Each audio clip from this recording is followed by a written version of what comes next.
Chapter 16. We take a zebra to Vegas. The war god was waiting for us in the diner parking lot. "Well, well," he said. "You didn't get yourself killed." "You knew it was a trap," I said. Aries gave me a wicked grin. "I bet that crippled blacksmith was surprised when he netted a couple of stupid kids. He looked good on TV." I shoved the shield at him. "You're a jerk." Annabeth and Grover caught their breath. Aries grabbed the shield and spun it in the air like pizza dough. It changed form, melting into a bulletproof vest. He slung it across his back.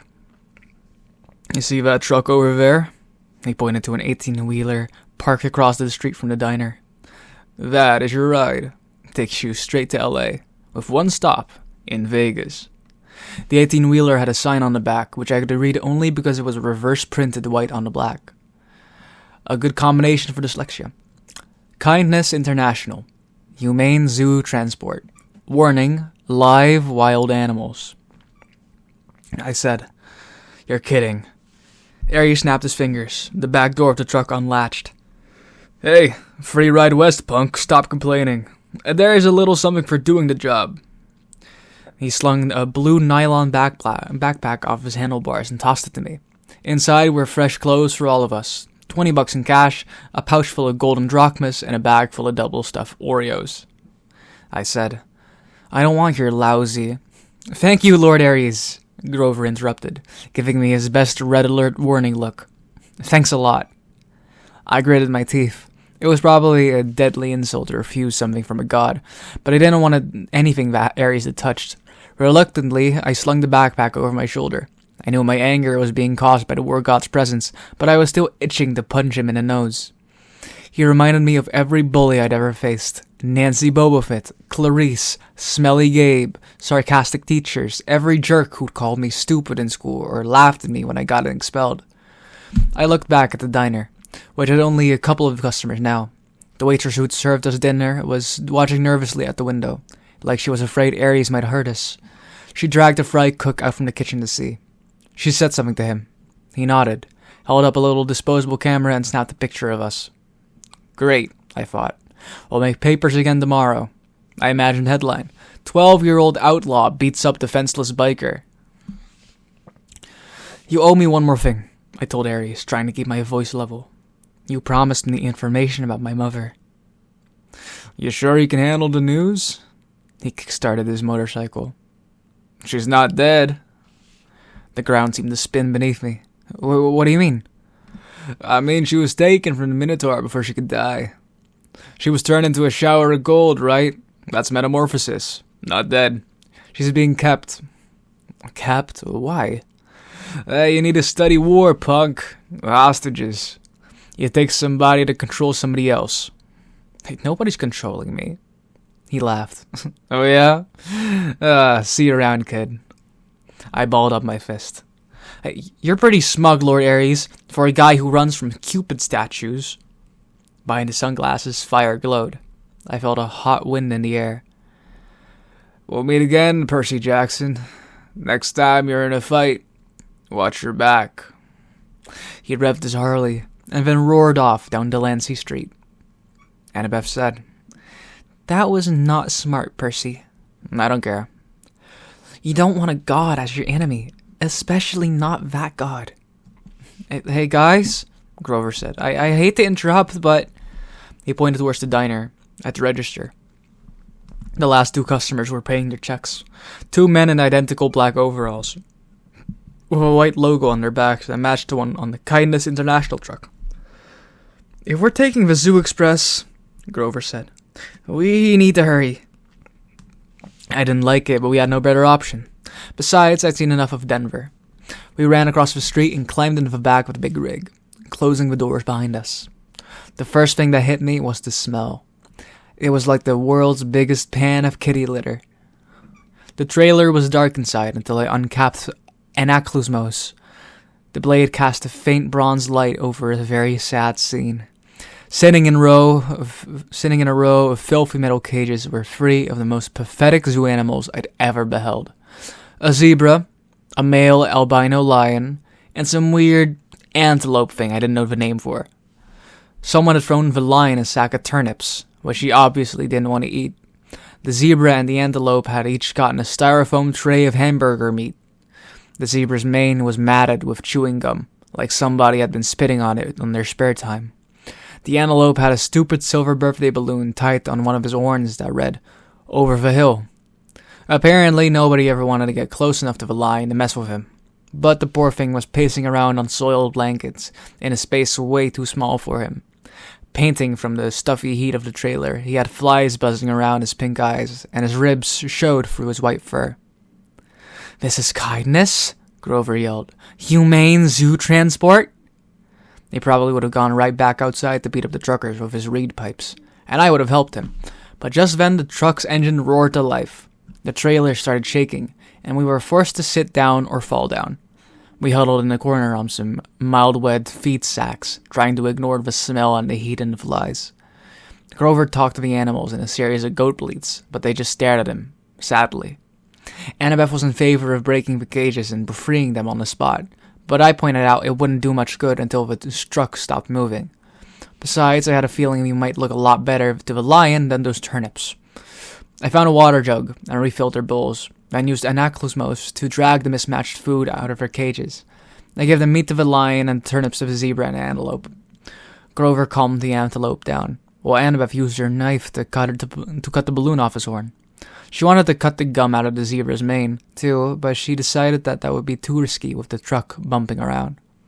We told Grover to promise the animals we'd help them more in the morning, and then we settled in for the night. Grover curled up on a turnip sack. Annabeth opened our bag of double-stuffed Oreos and nibbled on one half-heartedly. I tried to cheer myself up by concentrating on the fact that we were halfway to L.A., halfway to our destination. It was only June 14th. The solstice wasn't until the 21st. We could make it in plenty of time. On the other hand, I had no idea what to expect next. The gods kept toying with me.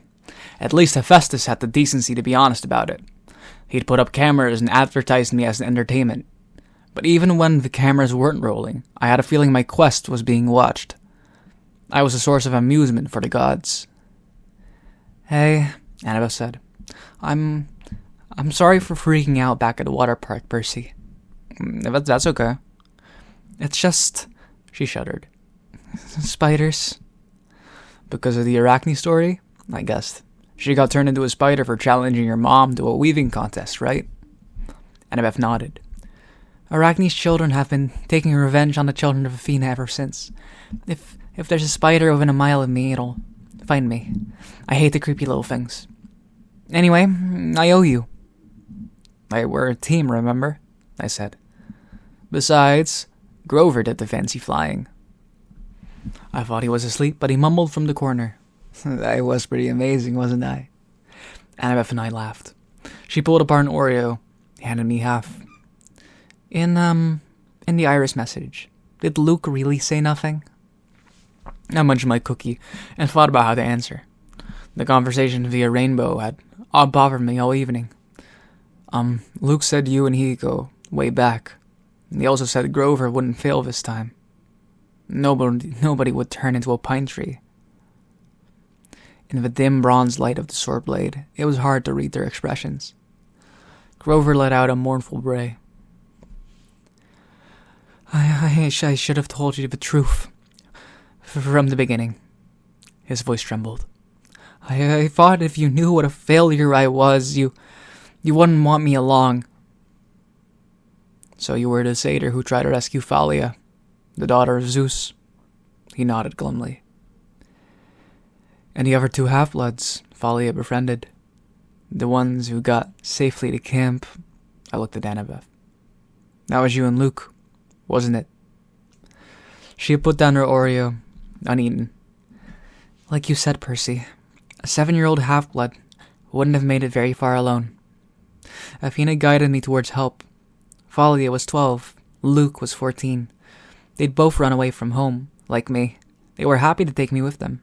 They were amazing monster fighters, even without training. We traveled north from Virginia without any real plans, fending off monsters for about 2 weeks before Grover found us. I was supposed to escort Thalia to camp," he said, sniffling. Only Thalia. I had strict orders from Chiron. Don't do anything that would slow down the rescue.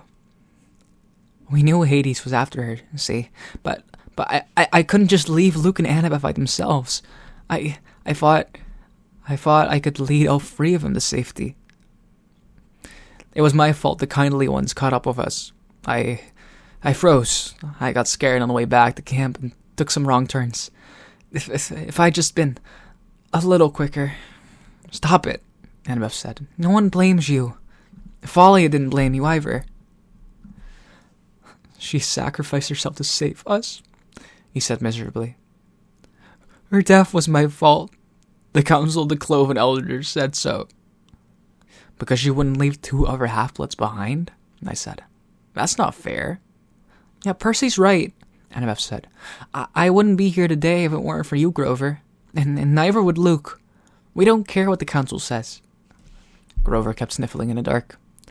It's just my luck. I'm the lamest satyr ever, and I find the most powerful half-bloods of the century, Thalia and Percy. Hey, you're not lame, Annabeth insisted. You've got more courage than any satyr I've ever met. Name one other who would dare to go to the underworld. I bet Percy's really glad you're here right now. She kicked me in the shin. Yeah, I said. Which I think I would have done without the kick. It's not luck that you found Thalia and me, Grover. You've got the biggest heart of any satyr ever. You're a natural searcher, and that's why you'll be the one who finds Pan. I heard a deep, satisfied sigh. I waited for Grover to say something, but his breathing only got heavier. When the sounds turned to snoring, I realized he'd fallen asleep. How does he do that? I marveled. I don't know, Annabeth said. But that was a really nice thing you told him. Well, I meant it. We rode in silence for a few miles, bumping around on the feed sacks. The zebra munched a turnip. The lion licked the last of the hamburger meat off his lips and looked at me, hopefully. Annabeth rubbed her necklace like she was thinking deep, strategic thoughts. That pine tree bead, I said. Is that from your first year? She looked. She hadn't even realized what she was doing. Yeah, she said. Every August, the counselor picked the most important event of the summer, and they painted on that year's beads. I've got Thalia's pine tree, a Greek trireme on fire, a centaur in a prom dress. Now that was a weird summer. And the college ring as your father's? That's none of your... She stopped herself. Yeah, it is. You don't have to tell me. No, it's okay. She took a shaky breath. My dad sent it me in a fold-up in a letter 2 summers ago. The ring was like his main keepsake from Athena. He wouldn't have gotten through his doctoral program at Harvard without her. That's a long story. Anyway, he said he wanted me to have it. He apologized for being a jerk, said he loved me and he missed me. He wanted me to come home and live with him. Hey, that doesn't sound too bad. Yeah, well, the problem was I believed him. I tried to go home for that school year, but my stepmom was the same as ever. She didn't want our kids to put in danger by living with a freak. The monsters attacked, we argued, monsters attacked, we argued. I didn't even make it through winter break. I called Chiron and came right back to Camp Half-Blood. You think you'll ever try living with your dad again? She wouldn't meet my eyes. Please. I'm not into self-inflicted pain. Now, you shouldn't give up, I told her. You should, write him a letter or something. Thanks for the advice, she said coldly. But my father made his choice about who he wants to live with. We passed another few miles in silence. So, if the gods fight, I said, will things line up the way they did with the Trojan War? Will it be Athena versus Poseidon? She put her head against the backpack Ares had given us, and then closed her eyes. I don't know what my mom will do. I just know that I'll fight next to you. Why? Well, 'cause you're my friend, Seaweed Brain. Any more stupid questions? I couldn't think of an answer to that. Fortunately, I didn't have to. Annabeth was asleep. I had trouble following her example, with Grover snoring and an albino lion staring hungrily at me. But eventually, I closed my eyes. My nightmare started out as something I dreamed a million times before. I was being forced to take a standardized test while wearing a straitjacket. All the other kids were going out to recess, and the teacher kept saying, "Come on, Percy, you're not stupid, are you? Pick up your pencil." And then the dream strayed from the usual. I looked over at the next desk and saw a girl sitting there, also wearing a straitjacket. She was my age, with unruly black punk-style hair, dark eyeliner around her stormy green eyes, and freckles across her nose. Somehow I knew who she was. She was Thalia, daughter of Zeus. She struggled against the straitjacket, glared at me in frustration, and snapped. "Well, seaweed brain, one of us has to get out of here." She's right, my dream self thought. I am going back to that cavern. I am going to give Hades a piece of my mind. The straitjacket melted off of me. I fell through the classroom floor. The teacher's voice changed until it was cold and evil, echoing from the depths of the great chasm. "Percy Jackson," it said. "Yes, and the exchange went well, I see." I was back in the dark cavern, spirits of the dead drifting around me. Unseen in the pit, a monstrous thing was speaking, but this time it wasn't addressing me. The numbing powers of its voice seemed directed somewhere else. "And he suspects nothing?" it asked. Another voice, one I almost recognized, answered at my shoulder. "Nothing, my lord. He is as ignorant as the rest." I looked over, but no one was there. The speaker was invisible. "Deception upon deception," the thing in the pit mused aloud. "Excellent." "Excellent, truly, my lord," said the voice next to me.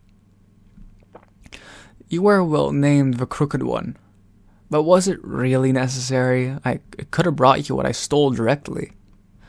"You?" the monster said in scorn. "You have already shown your limits. You would have failed me completely had I not intervened." "But my lord..." "Peace, little servant. Our 6 months have brought us much. Zeus's anger has grown. Poseidon has played his most desperate card.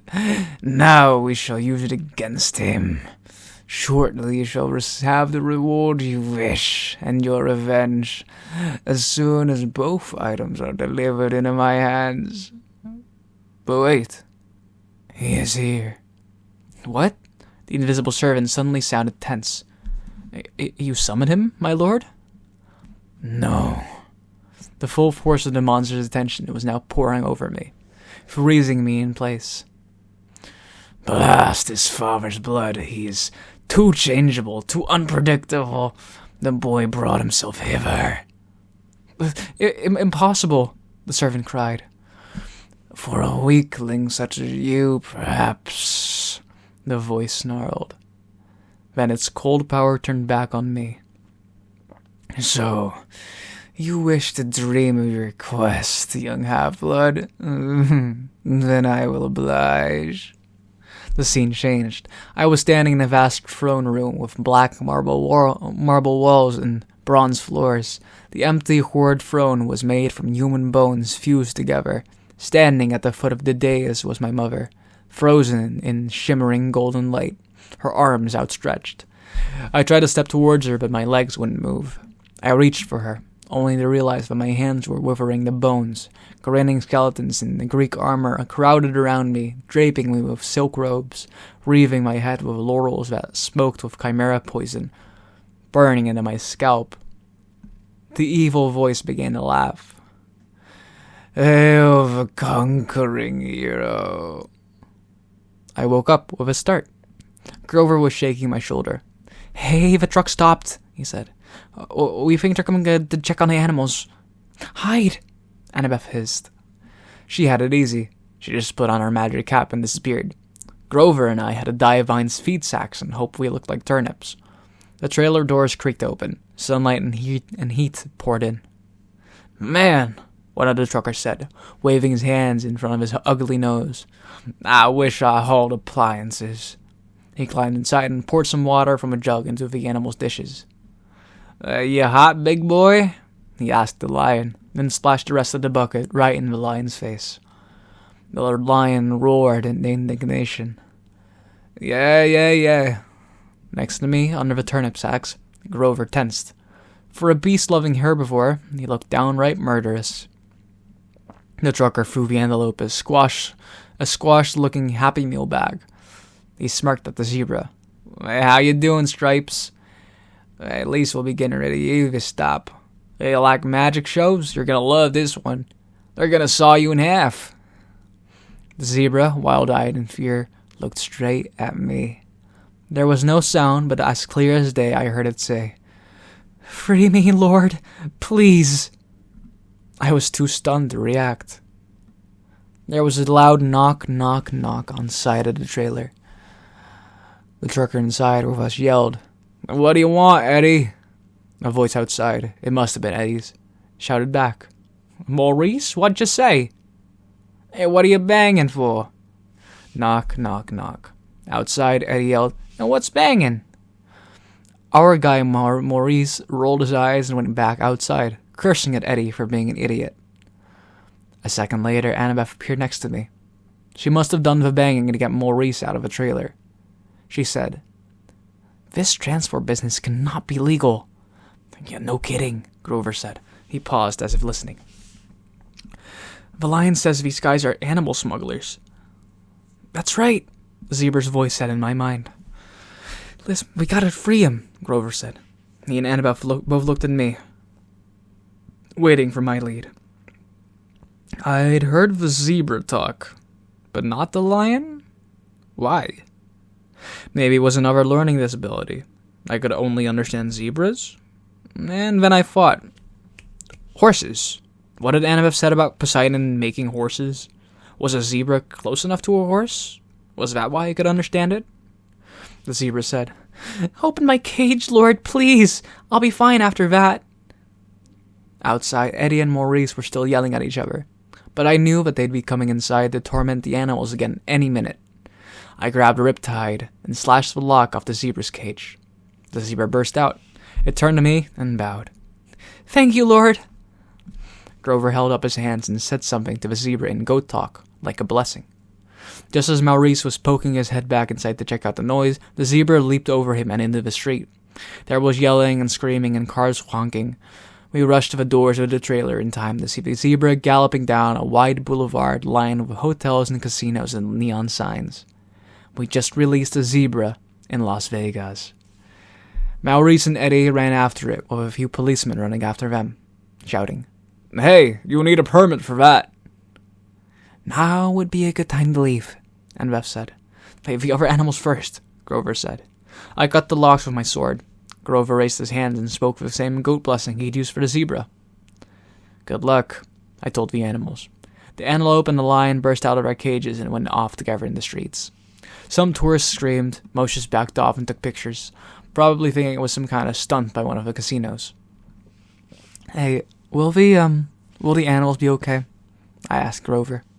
I mean, the desert and all of it. Don't worry, he said. I placed a satyr sanctuary on them. Meaning? Meaning they'll find the wild safely, he said. They'll find water, food, shade, whatever they need to find a safe place to live. Hey, why can't you place a blessing like that on us? I asked. Well, it only works on wild animals. So it will only affect Percy, Annabeth reasoned. Hey, I protested. Kidding, she said. Come on, let's get out of this filthy truck. We stumbled out in the desert afternoon. It was 110 degrees, easy, and we must have looked like deep-fried vagrants. But everybody was too interested in the wild animals to pay us much attention. We passed the Monte Carlo and the MGM. We passed the pyramids, a pirate ship, and the Statue of Liberty. which was a pretty small replica, but still made me homesick. I wasn't sure what we were looking for. Maybe just a place to get out of the heat for a few minutes, find a sandwich and a glass of lemonade, make a new plan for getting west. We must have taken a wrong turn, because we found ourselves at a dead end, standing in front of the Lotus Hotel and Casino. The entrance was a huge neon flower, the petals lighting up and blinking. No one was going in or out, but the glittering chrome doors were open, spilling out air conditioning that smelled like flowers. Lotus blossom, maybe. I had never smelled one, so I wasn't sure. The doorman smiled at us. "Hey, kids, you look tired. You want to come in and sit down?" I'd learned to be suspicious the last week or so. I figured anyone might be a monster or a god. You just couldn't tell. But this guy was normal. One look at him, and I could see. Besides, I was relieved to hear somebody who sounded sympathetic. Then I nodded and said we'd love to come in. Inside, we took one look around, and Grover said, "Whoa." The whole lobby was one giant game room. I'm not talking about cheesy old Pac-Man games or slot machines. There was an indoor water slide snaking around the glass elevators, which went straight up for at least 40 floors. There was a climbing wall on the side of one building, and an indoor bungee jumping bridge. There were VR suits with working laser guns, and hundreds of video games, each one the size of a widescreen TV. Basically, you name it, the place had it. There were a few other kids playing, but not that many. No waiting for any of the games. There were waitresses and snack bars all around, serving every kind of food you can imagine. "Hey," a bellhop said. At least I guessed he was a bellhop. He wore a white and yellow Hawaiian shirt with lotus designs, shorts, and flip-flops. "Welcome to Lotus Casino. Here's your room key." I stammered. But... No, he said, laughing. "The bill's taken care of. No extra charges. No tips. Just go up on the top floor, room 4001. If you need anything, like extra bubbles for the hot tub, or skeet targets for the shooting range, or whatever, just call the front desk. Here are your Lotus cash cards. They work in all the restaurants, and in all the games and rides." He handed each of us a green plastic credit card. I knew there must be some mistake. Obviously, he thought we were some millionaire's kids. But I took the card and said, "How much is on here?" His eyebrows knit together. "What do you mean?" "I mean, when does it run out of cash?" He laughed. "Oh, you're making a joke. Hey, that's cool. Enjoy your stay." We took the elevator upstairs and checked out our room. It was a suite with 3 separate bedrooms and a bar stocked with candy, sodas, and chips, a hotline to room service, fluffy towels and water beds with feather pillows, a big screen television with satellite and high-speed internet. The balcony had its own hot tub, and sure enough, there was a skeet shooting machine and a shotgun, so you could launch clay pigeons right out over the Las Vegas skyline and plug them with your gun. I didn't see how that could be legal, but I thought it was pretty cool. The view from over the strip and the desert was amazing, though I doubted we'd ever find time to look at the view of a room like this. "Oh, goodness," Annabeth said. This place is sweet," Grover said. "Absolutely sweet." There were clothes in the closet, and they fit me. I frowned, thinking that this was a little strange. I threw Arias' backpack in a trash can. Wouldn't need that anymore. When we left, I could just charge a new one at the new hotel store. I took a shower, which felt awesome after a week of grimy travel. I changed clothes, ate a bag of chips, drank 3 Cokes, and came out feeling better than I had in a long time. In the back of my mind, some small problem kept nagging me. Like, I'd had a dream or something. I needed to talk to my friends, but I was sure it could wait. I came out of the bedroom and found that Annabeth and Grover had also showered and changed clothes. Grover was eating potato chips to his heart's content, while Annabeth cranked up to the National Geographic channel. "All those stations," I told her, "and you turn on National Geographic? Are you insane?" "Well, it's interesting." "I feel good," Grover said. I love this place." Without his even realizing it, the wings sprouted out of his shoes and lifted him off a foot off the ground, and then back down again. "So, what now?" Annabeth asked. "Sleep?" Grover and I looked at each other and grinned. We both held up our green plastic Lotus cash cards. "Playtime," I said. I couldn't remember the last time I had so much fun. I came from a relatively poor family. Our idea of a splurge was eating out at a Burger King or renting a video. A 5-star hotel in Las Vegas? Forget it. I bungee jumped the lobby 5 or 6 times, did the water slide, snowboarded the artificial ski slope, and played VR laser tag and FBI sharpshooter. I saw Grover a few times going from game to game. He really liked the reverse hunter thing, where the deer go out and shoot the rednecks. I saw Annabeth playing trivia games and other brainiac stuff. They had this huge 3D sim game where you build your own city, and you could actually see the holographic buildings rise up on the display board. I didn't think much of it, but Annabeth loved it. I'm not sure when I first realized something was wrong. Probably it was when I noticed the guy standing next to me at the VR sharpshooters. He was about 13, I guess, but his clothes were weird. I thought he was some Elvis impersonator's son. He wore bell-bottom jeans and a red t-shirt with black piping, and his hair was permed and gelled like a New Jersey's girl on homecoming night. We played a game of sharpshooters together, and he said, "Hey, groovy, man. Been here for 2 weeks, and the game keeps getting better and better." Groovy.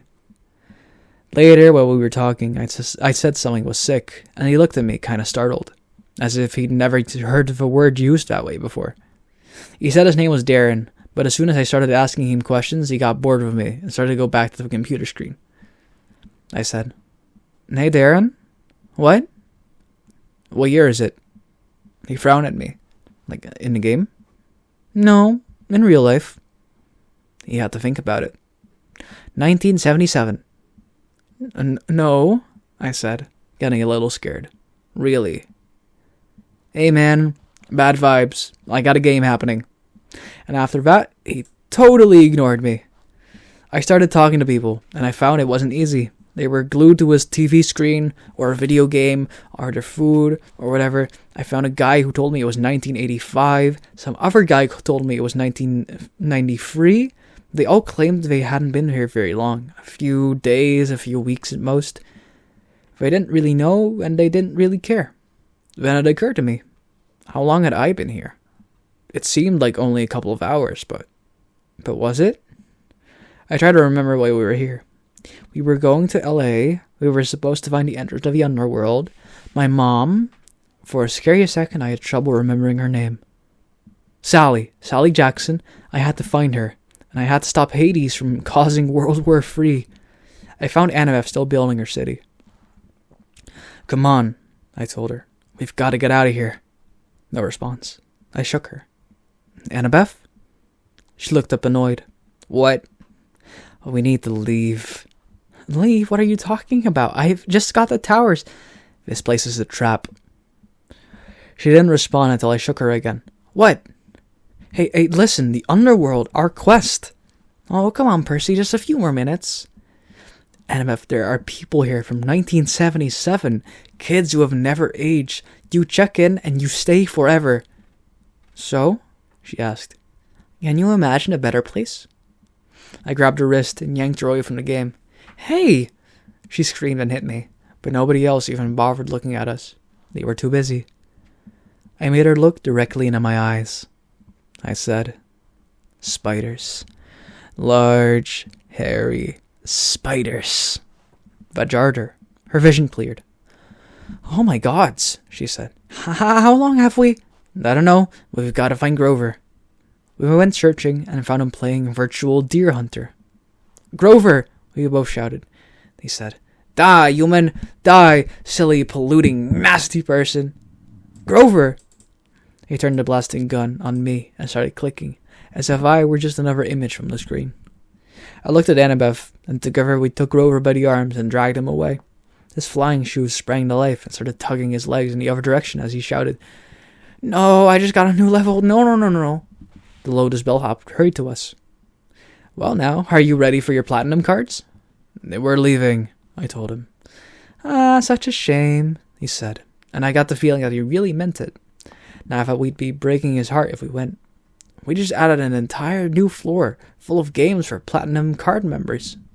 He held out the cards, and I wanted one. I knew that if I took one, I'd never leave. I'd stay here, happy forever, playing games forever, and soon I'd forget my mom, and my quest, and maybe even my own name. I'd be playing Virtual Rifleman with Groovy Disco Darren forever.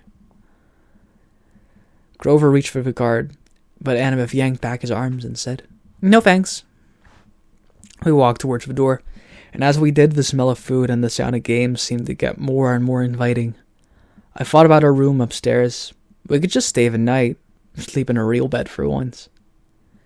Then we burst through the doors of the Lotus Casino and ran down the sidewalk. It felt like afternoon, about the same time of day we'd gone into the casino. But something was wrong. The weather had completely changed. It was stormy, with heat lightning flashing out in the desert. Arius' backpack was slung over my shoulder, which was odd, because I was sure I had thrown it in a trash can in room 4001. But at the moment, I had other problems to worry about. I ran to the nearest newspaper stand and read the year first. Thank the gods that the same year it had been when we went in. Then I noticed the date. June 20th. We had been in the Lotus Casino for 5 days. We had only 1 day left until the summer solstice. 1 day to complete our quest. Chapter 17. We shop for water beds. It was Annabeth's idea. She loaded us into the back of a Vegas taxi as if we actually had money, and told the driver, "LA, please." The cabbie chewed a cigar and sized us up. "That's 300 miles. For that, you gotta pay up front." "Do you accept casino debit cards?" Annabeth asked. He shrugged. Some of them. Same as credit cards. I gotta swipe them through first." Annabeth handed him her green Lotus cash card. He looked at it skeptically. "We'll swipe it," Annabeth invited. He did. His meter machine started rattling. The lights flashed. Finally, an infinity symbol came up next to the dollar sign. The cigar fell out of the driver's mouth. He looked back at us, his eyes wide. Where in LA, Your Highness?" "The Santa Monica Pier." Annabeth sat up a little straighter. I could tell she liked the Your Highness thing. "Get us here fast and you can keep the change." Maybe she shouldn't have told him that. The cab speedometer never dipped below 95 the whole way through Mojave Desert. On the road, we had plenty of time to talk. I told Annabeth and Grover about my latest dream, but the details got sketchier the more I tried to remember them. The Lotus Casino seemed to have short-circuited my memory. I couldn't recall what the invisible servant voice had sounded like, though I was sure it was somebody I knew. The servant had called me the monster in the pit, something other than my lord, some special name or title. "The silent one?" Annabeth suggested. "The rich one? Both of those are nicknames for Hades." "Maybe," I said, though neither sounded quite right. "That throne room sounds like Hades's," Grover said. "That's the way it's usually described." I shook my head. Something was wrong. The throne room wasn't made the main part of the dream. And the voice from the pit, I don't know, it just didn't feel like a god's voice. Annabeth's eyes widened. "What?" I asked. "Oh, nothing. It was just... No, it has to be Hades. Maybe he sent his thief, his invisible person, to go get the Master Bolt, and something went wrong." "Like what?" "I don't know," she said. "But if he stole Zeus' symbol of power from Olympus, and the gods were hunting him, I mean, a lot of things could go wrong. So if his thief had to hide the bolt, or he lost it somehow... Anyway, he failed to bring it to Hades. That's what the voice said in your dream, right? The guy failed. That would explain what the Furies were searching for when they came after us in the bus. Maybe they thought we had retrieved the bolt." I wasn't sure what was wrong with her. She looked pale. "But if I'd already retrieved the bolt," I said, "why would I be traveling to the underworld?" "To threaten Hades?" Grover suggested. "To bribe or blackmail him into getting your mom back?" I whistled. "You have evil thoughts for a goat." "Why, thank you." "But the thing in the pit said it was waiting for 2 items," I said. "If the Master Bolt is one, then what is the other?" Grover shook his head, clearly mystified. Annabeth was looking at me as if she knew my next question, and was silently willing me not to ask it. "You have an idea what might be in that pit, don't you?" I asked her. "I mean, if it isn't Hades?" Percy, let's not talk about it, because if it isn't Hades... No, it has to be Hades. Wasteland rolled by. We passed a sign that said California State Line 12 miles. I got the feeling I was missing one simple, critical piece of information. It was like when I stared at a common word I should know, but I couldn't make sense of it because one or two letters were floating around. The more I thought about my quest, the more I was sure that confronting Hades wasn't the real answer. There was something else going on. Something even more dangerous. The problem was we were hurtling towards the underworld at 95 miles an hour, betting that Hades had the Master Bolt. If we got there and found out that we were wrong, we wouldn't have time to correct ourselves. The solstice deadline would pass and war would begin. The answer is in the underworld, Annabeth assured me. You saw spirits of the dead, Percy, and there's only one place where that could be. We're doing the right thing. She tried to boost her morale by suggesting clever strategies for getting into the land of the dead, but my heart wasn't in it. There were just too many unknown factors. It was like cramming for a test without knowing the subject, and believe me, I'd done that enough times. The cab sped west. Every gust of wind through Death Valley sounded like a spirit of the dead. Every time the brakes hissed on an 18-wheeler, it reminded me of Echidna's reptilian voice. At sunset, the taxi dropped us at a beach in Santa Monica. It looked exactly the way LA beaches do in the movies, only it smelled worse. There were carnival rides lining the pier, palm trees lining the sidewalks, homeless guys sleeping in sand dunes, and surfers dudes waiting for the perfect wave. Grover, Annabeth, and I walked down the edge of the surf. "What now?" Annabeth asked. The Pacific was turning gold in the settling sun. I thought about how long it had been since I'd stood on a beach on Montauk, on the opposite side of the country, looking out at a different sea. How could there be a god who could control all of that? What did my science teacher used to say? 2/3 of the Earth's surface was covered in water. How could I be the son of someone that powerful? I stepped into the surf. "Percy?" Annabeth said. "Well, what are you doing?" I kept walking, up to my waist, and by my chest. She called after me. You know how polluted that water is? There's all kinds of toxic..." And that's why my head went under. I held my breath at first. It's difficult to intentionally inhale water. Finally, I couldn't stand it anymore. I gasped, and sure enough, I could breathe normally. I walked down into the shoals. I shouldn't have been able to see anything through the murk, but somehow I could tell where everything was. I could sense the rolling texture of the bottom. I could make out sand dollars colonies dotting the sandbars. I could even see the currents, warm and cold streams swirling together. I felt something rub against my leg. I looked down and almost shot out of the water like a ballistic missile. Sliding along beside me was a 5-foot-long mako shark. But the thing wasn't attacking me. It was nuzzling me, heeling like a dog. Tentatively, I touched its dorsal fin. It bucked a little, as if inviting me to hold tighter. I grabbed the fin with both hands. It took off, pulling me along. The shark carried me down into the darkness. It deposited me at the edge of an ocean proper, where the sandbank dropped off into a huge chasm. It was like standing on the rim of a Grand Canyon at midnight. Not being able to see much, but knowing that the void was right there. The surface shimmered maybe 150 feet above. I knew I should have been crushed by the pressure. Then again, I shouldn't have been able to breathe. I wondered if there was a limit to how deep I could go. If I could sink straight to the bottom of the Pacific. And then I saw something glimmering in the darkness below, growing bigger and brighter as it rose towards me. A woman's voice, like my mother's, called, "Percy Jackson." As she got closer, her shape became clearer. She had flowing black hair, a dress made of green silk.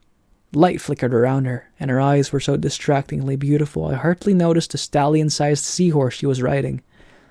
She dismounted. The seahorse and the mako shark whisked off and started playing something that looked like tag. The underwater lady smiled at me. "You have come far, Percy Jackson. Well done." I wasn't quite sure what to do, so I bowed. "You're the woman who spoke to me in the Mississippi River." "Yes, child. I am Nereid, a spirit of the sea." It was not easy to appear so far upriver, but the naiads, my freshwater cousins, helped sustain my life force. They honor Lord Poseidon, though they do not serve in his court. And you serve in Poseidon's court? She nodded. It has been many years since the child of the sea god has been born. We have watched you with great interest. Suddenly I remember faces in the waves of Montauk Beach when I was a little boy. Reflections of smiling women. Like so many of the weird things in my life, I'd never given it much thought before. If my father is so interested in me, I said, why isn't he here? Why doesn't he speak to me? A cold rose out of the depths. Do not judge this Lord of the Sea too harshly, the Nereid told me. He stands at the brink of an unwanted war. He has much to occupy his time. Besides, he is forbidden to help you directly. The gods may not show such favoritism. Even to their own children? Especially to them. The gods can work by indirect influence only. That is why I gave you a warning and a gift. She held out her hands. 3 white pearls flashed in her palm. I know you journey to Hades' realm, she said. Few mortals have ever done this and survived. Orpheus, who had a great music skill. Hercules, who had great strength. Houdini, who could escape even the depths of Tartarus. Do you have these talents? No, ma'am. But you have something else, Percy. You have gifts that you have only begun to know. The oracles have foretold a great and terrible future for you, should you survive to manhood. Poseidon will not have you die before your time. And therefore, take these, and when you are in need, smash a pearl at your feet. What will happen? That, she said, depends on the need. But remember, what belongs to the sea will always return to the sea. What about the warning? Her eyes flickered with green light. Go with what your heart tells you, or you will lose all. Hades feeds on doubt and hopelessness. He will trick you if he can, make you mistrust your own judgment. Once you are in his realm, he will never willingly let you leave. Keep faith. Good luck, Percy Jackson. She summoned her seahorse and rode towards the void. Wait, I called. At the river, you said not to trust the gifts. What gifts? Goodbye, young hero, she called back, her voice fading into the depths. You must listen to your heart. She became a speck of glowing green, and then she was gone. I wanted to follow her down in the darkness. I wanted to see the court of Poseidon, but I looked up at the sunset darkening on the surface. My friends were waiting. We had so little time. I kicked upwards toward the shore. When I reached the beach, my clothes dried instantly. I told Grover and Annabeth what had happened and showed them the pearls. Annabeth grimaced. No gift comes without a price. They were free. No, she shook her head. There's no such thing as a free lunch. That's an ancient Greek saying that's translated pretty well into American. There will be a price. You wait. On that happy thought, we turned our backs on the sea. With some spare change from Arias' backpack, we took the bus into West Hollywood. I showed the driver the underworld address slip I'd taken from Auntie M's Garden No Emporium, but he'd never heard of the DOA recording studios. You remind me of somebody I saw on TV, he told me. You, a child actor or something? I'm a stunt double for a lot of child actors. Oh, that explains it. We thanked him and got off quickly at the next stop. We wandered for miles on foot, looking for DOA. Nobody seemed to know where it was. It didn't appear in the phone book. Twice, we ducked into alleys to avoid cop cars. I froze in front of an appliance store window because the television was playing an interview with somebody who looked very familiar. My stepdad. Smelly Gabe. He was talking to Barbara Walters. I mean, as if he were some kind of huge celebrity. She was interviewing him in our apartment, in the middle of a poker game, and there was a young blonde lady sitting next to him, patting his hand. A fake tear glistened on his cheek. He was saying, Honest, Miss Walters, if it wasn't for Sugar here, my grief counselor, I'd be a wreck. My stepson took everything I cared about. My wife, my Camaro. I'm sorry, I have trouble talking about it. Well, there you have her, America. Barbara Walters turned to the camera. A man torn apart. An adolescent boy with serious issues. Let me show you again the last known photo of this troubled young fugitive taken a week ago in Denver. The screen cut to a grainy shot of me, Annabeth and Grover standing outside of a Colorado diner, talking to Aries. Who are the other children in this photo? Barbara Walters asked dramatically. Who is the man with them? Is Percy Jackson a delinquent, a terrorist, or perhaps a brainwashed victim of a frightening new cult? When we come back, we chat with a leading child psychologist. Stay tuned, America. Come on, Grover told me. He hauled me away before I could punch a hole in the appliance store window. It got dark, and hungry-looking characters started coming out of the streets to play. Now, don't get me wrong, I'm a New Yorker. I don't scare easy. But LA had a totally different feel from New York. Back home, everything seemed close. It didn't matter how big the city was. You could get anywhere without getting lost. The street pattern and the subway made sense. There was a system to how things worked. A kid could be safe as long as he wasn't stupid. LA wasn't like that. It was spread out, chaotic, hard to move around. It kind of reminded me of Aries. It wasn't enough for LA to be big. It had to prove it was big by being loud and strange and difficult to navigate too. I didn't know how we were ever going to find the entrance to the underworld by tomorrow, the summer solstice. We walked past gangbangers, bums, and street hawkers, who looked at us like they were trying to figure out if we were worth the trouble of mugging. As we hurried past the entrance of an alley, a voice from the darkness said, Hey, you. Like an idiot, I stopped. Before I knew it, we were surrounded. A gang of kids had circled us. 6 of them, in all. White kids with expensive clothes and mean faces, like the kids at Yancey Academy. Rich brats playing at being bad boys. Instinctively, I uncapped Riptide. When the sword appeared out of nowhere, the kids backed off. But their leader was either really stupid or really brave, because he kept coming at me with a switchblade. I made a mistake of swinging. The kid yelped, but he must have been 100% mortal, because the blade passed harmlessly right through his chest. He looked down. What the? I figured I had about 3 seconds before shock turned to anger. Run! I screamed at Annabeth and Grover.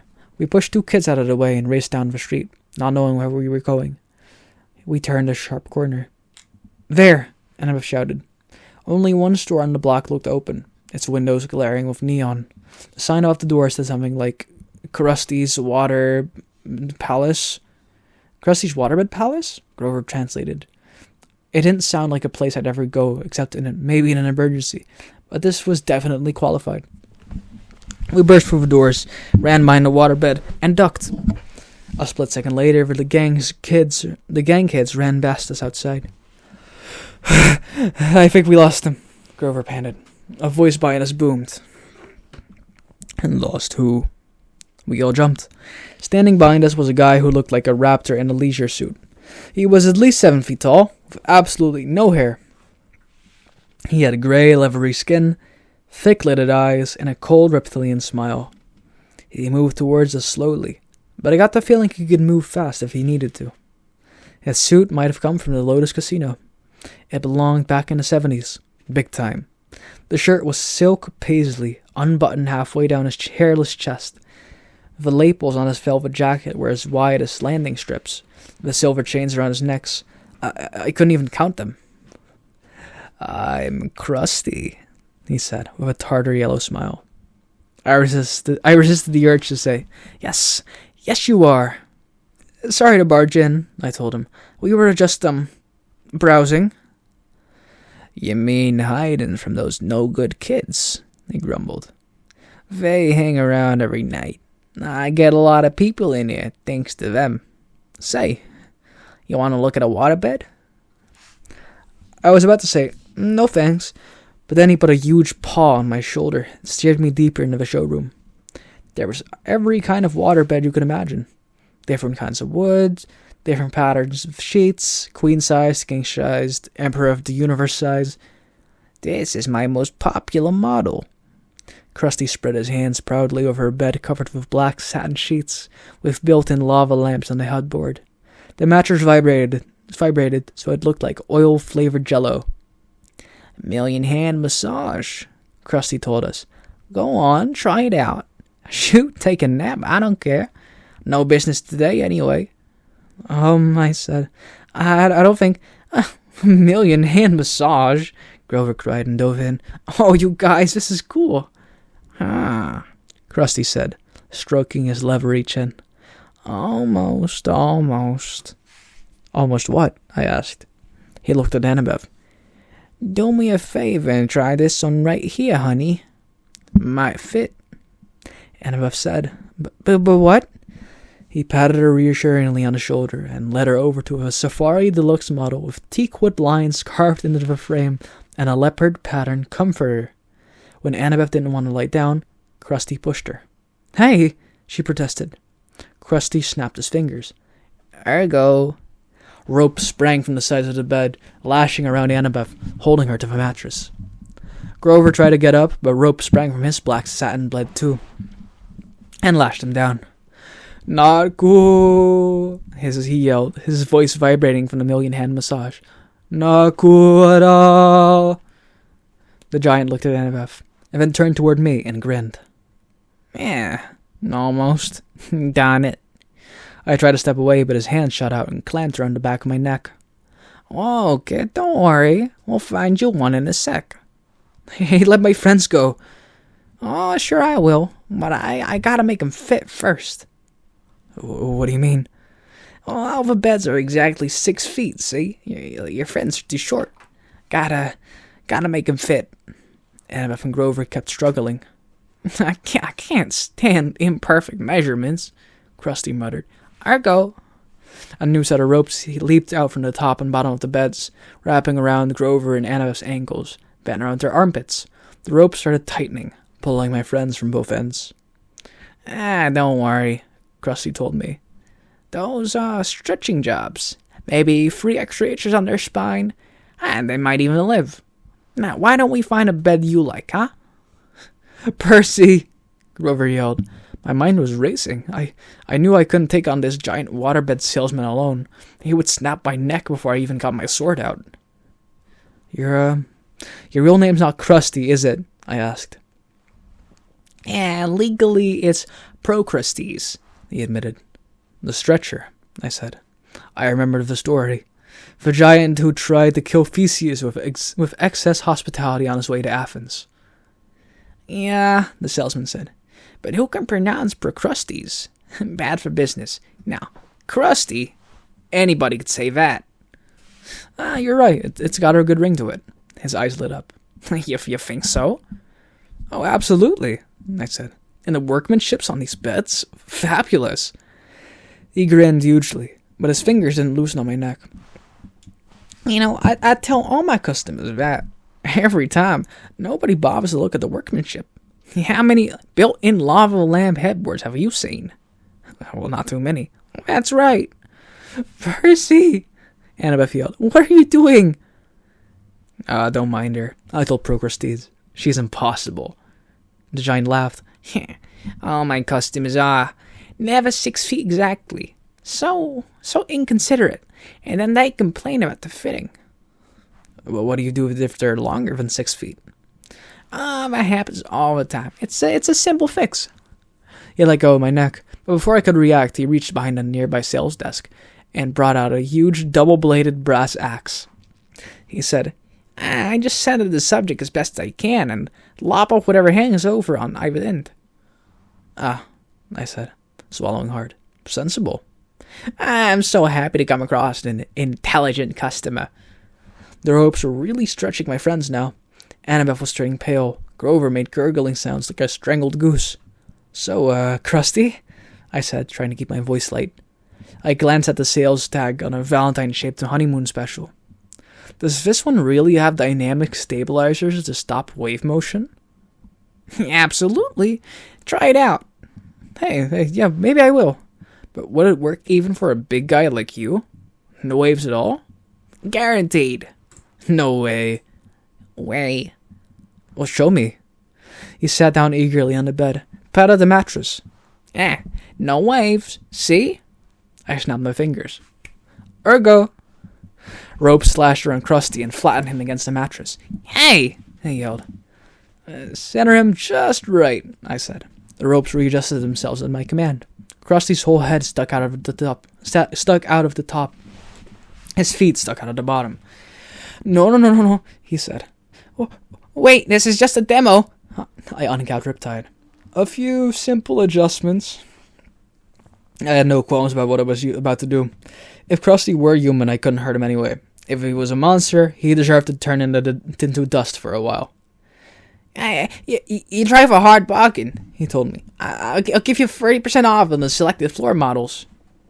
I think I'll start with the top. I raised my sword. No money down. No interest for 6 months. I swung the sword. Krusty stopped making offers. I cut the ropes on the other beds. Annabeth and Grover got to their feet, groaning and wincing and cursing at me a lot. You look taller, I said. Very funny, Annabeth said. Be faster next time. I looked at the bulletin board behind Krusty's sales desk. There was an advertisement for Hermes Delivery Service and another one for the all-new compendium of LA area monsters. The only monsters yellow pages you'll ever need. Under that, a bright orange flyer for DOA recording studios, offering commissions for hero souls. We're always looking for new talent. DOA's address was right underneath of a map. Come on, I told my friends. Give us a minute, Grover complained. We were almost stretched to death.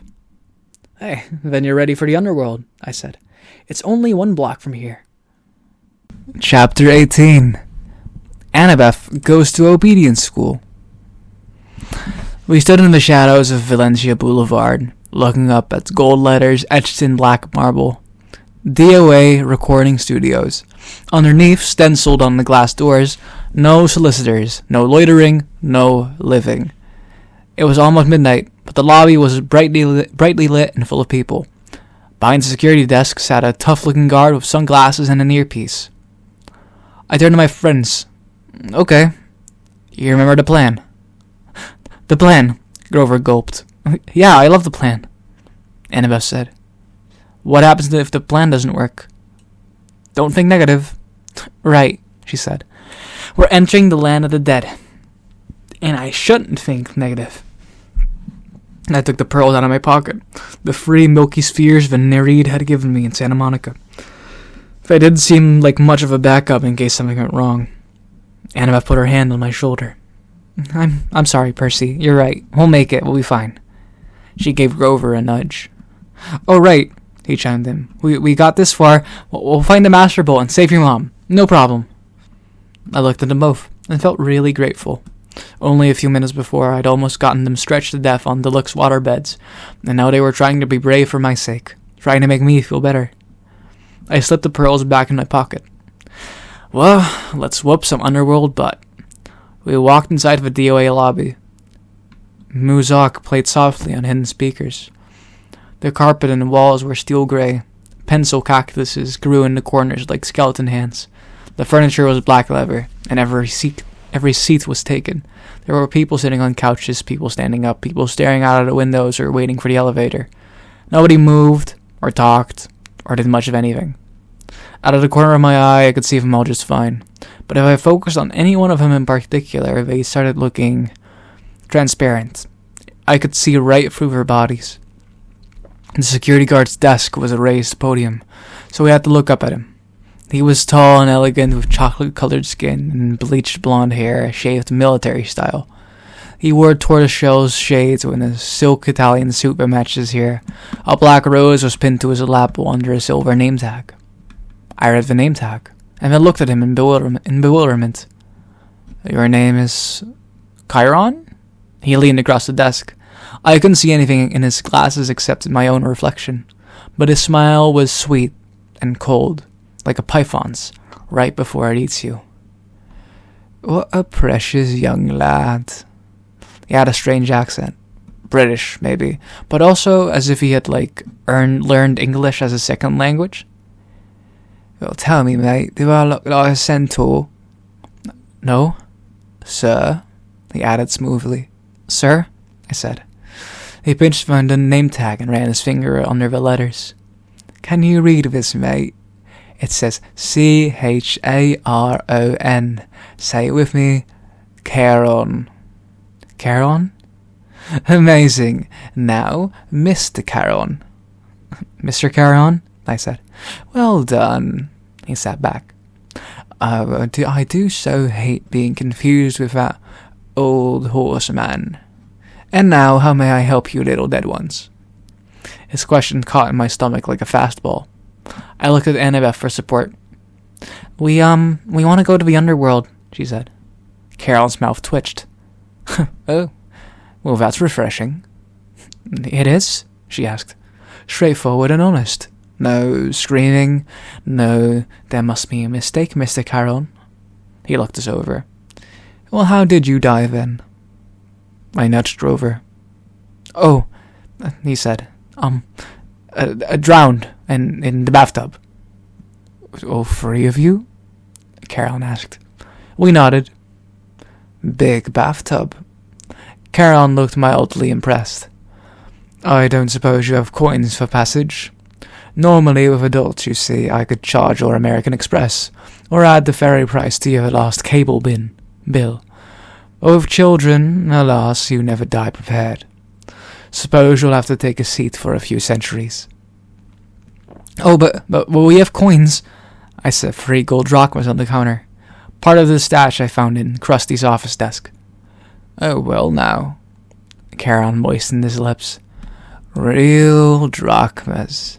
Real golden drachmas. I haven't seen these in... His finger hovered greedily over the coins. We were so close. Then Caron looked at me.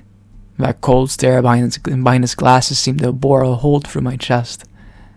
You know, he said, you couldn't read my name correctly. Are you dyslexic, lad? No, I said. I'm dead. Caron leaned forward and took a sniff. Yeah, you're not dead. Oh, I should have known. You are a godling. Well, we have to get to the underworld, I insisted. Caron made a growling sound deep in his throat. Immediately, all the people in the waiting room got up and started pacing, agitated, lighting cigarettes, running hands through their hair, or checking their wristwatches. Leave while you can, Caron told us. I'll just take these and forget I ever saw you. He started to go over the coins, but I snatched him back. Hey, no service, no tip. I tried to sound braver than I felt. Caron growled again, a deep, blood-chilling sound. The spirits of the dead started pounding on the elevator doors. That's a shame, too, I sighed. We had more to offer. I held up the entire bag from Krusty's stash. I took out a fistful of drachmas and let the coins spill from my fingers. Caron's growl changed into something more like a lion's purr. Oh, do you think I can be bought, godling? Just out of curiosity, how much do you got in there? A lot, I said. I bet Hades doesn't pay you well enough for such hard work.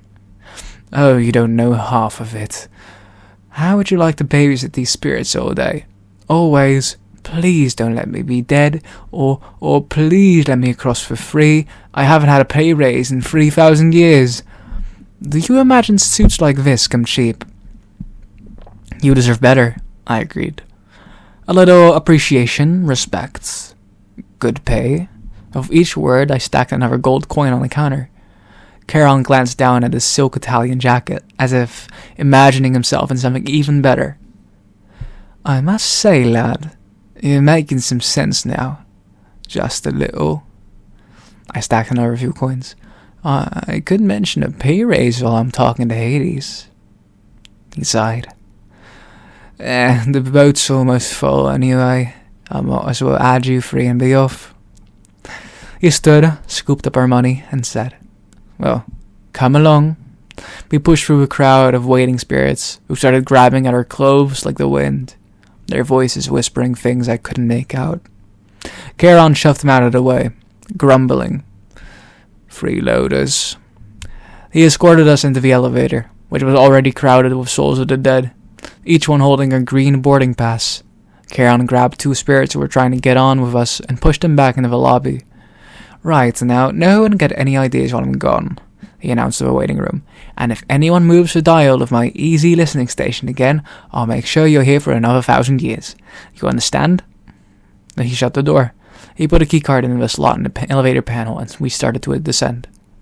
What happens to the spirits waiting in the lobby? Annabeth asked. Nothing, Caroline said. For how long? Forever, or until I'm feeling generous. Oh, she said. That's fair. Caroline raised an eyebrow. Whoever said death was fair, young miss? Wait until it's your turn. You'll die soon enough. Where you're going? We'll get out alive. Ha. I got a sudden dizzy feeling. We weren't going down anymore, but forward. The air turned misty. Spirits around me started changing shape. Their modern clothes vanished, turning into grey hooded robes. The floor of the elevator began swaying. I blinked hard, and when I opened my eyes, Kieran's creamy Italian suit had been replaced by a long black robe. His tortoiseshell glasses were gone. Where his eyes should have been were empty sockets, like Ares' eyes, except Kieran's were totally dark, full of night and death and despair. He saw me looking and said, Well? Nothing, I managed. I thought he was grinning, but that wasn't it. The flesh of his face was becoming transparent, letting me see straight through to his skull. The floor kept swaying, Grover said. I think I'm getting seasick. When I blinked again, the elevator wasn't an elevator anymore. We were standing in a wooden barge. Charon was pulling us across a dark, oily river, swirling with bones, dead fish, and other stranger things. Plastic dolls, crushed carnations, soggy diplomas with gilt edges. The river Styx, Annabeth murmured. It's so polluted, Charon said.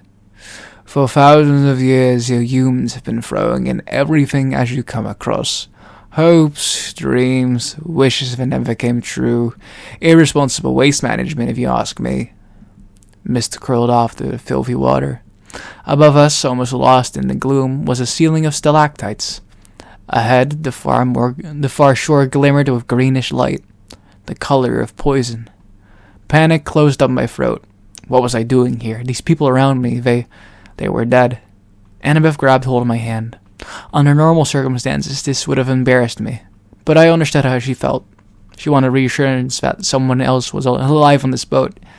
I found myself muttering a prayer, though I wasn't quite sure who I was praying to. Down here, only one God mattered, and he was the one I had come to confront. The shoreline of the underworld came into view. Craggy rocks and black volcanic sand stretched inland about 100 yards, to the base of a high stone wall, which marched off in either direction as far as we could see. A sound came from somewhere nearby in the green gloom, echoing off the stones. The howl of a large animal. Oh, old Tree-Face is hungry, Charon said. His smile turned skeletal in the greenish light. That's bad luck for you, godlings. The bottom of her boat slid onto the black sand. The dead began to disembark, a woman holding a little girl's hand, an old man and an old woman hobbling along arm in arm, a boy no older than I was, shuffling silently along in this grey robe. Charon said, I'd wish you luck, mate, but there isn't any down here. Mind you, don't forget to mention my pay rise. He counted our golden coins into his pouch and took up his pole. He warbled something that sounded like a Barry Manilow song as he ferried the empty barge back across the river. We followed the spirits up a well-worn path. I'm not sure what I was expecting. Pearly gates, or a big black portcullis, or something, but the entrance to the underworld looked like a cross between airport security and the Jersey Turnpike. There were 3 separate entrances under one huge black archway that said, You are now entering Erebus. Each entrance had a pass-through metal detector with security cameras mounted on top. Beyond this were toll booths manned by black-robed ghouls like Karen. The howling of the hungry animal was really loud now, but I couldn't see where it was coming from. The free-headed dog, Cerberus, who was supposed to guard Hades' door, was nowhere to be seen. Vedette queued up in 3 lines, 2 marked attendant on duty, and 1 marked easy deaf. The easy deaf line was moving right along. The other 2 were crawling. Well, what do you figure? I asked Annabeth. The fast line must go straight to the asphodel fields, she said. No contests. They don't want to risk judgment from the court, because it might go against them. There's a court for dead people? Yeah, 3 judges. They switch around who sits on the bench. King Minos, Thomas Jefferson, Shakespeare, just people like that.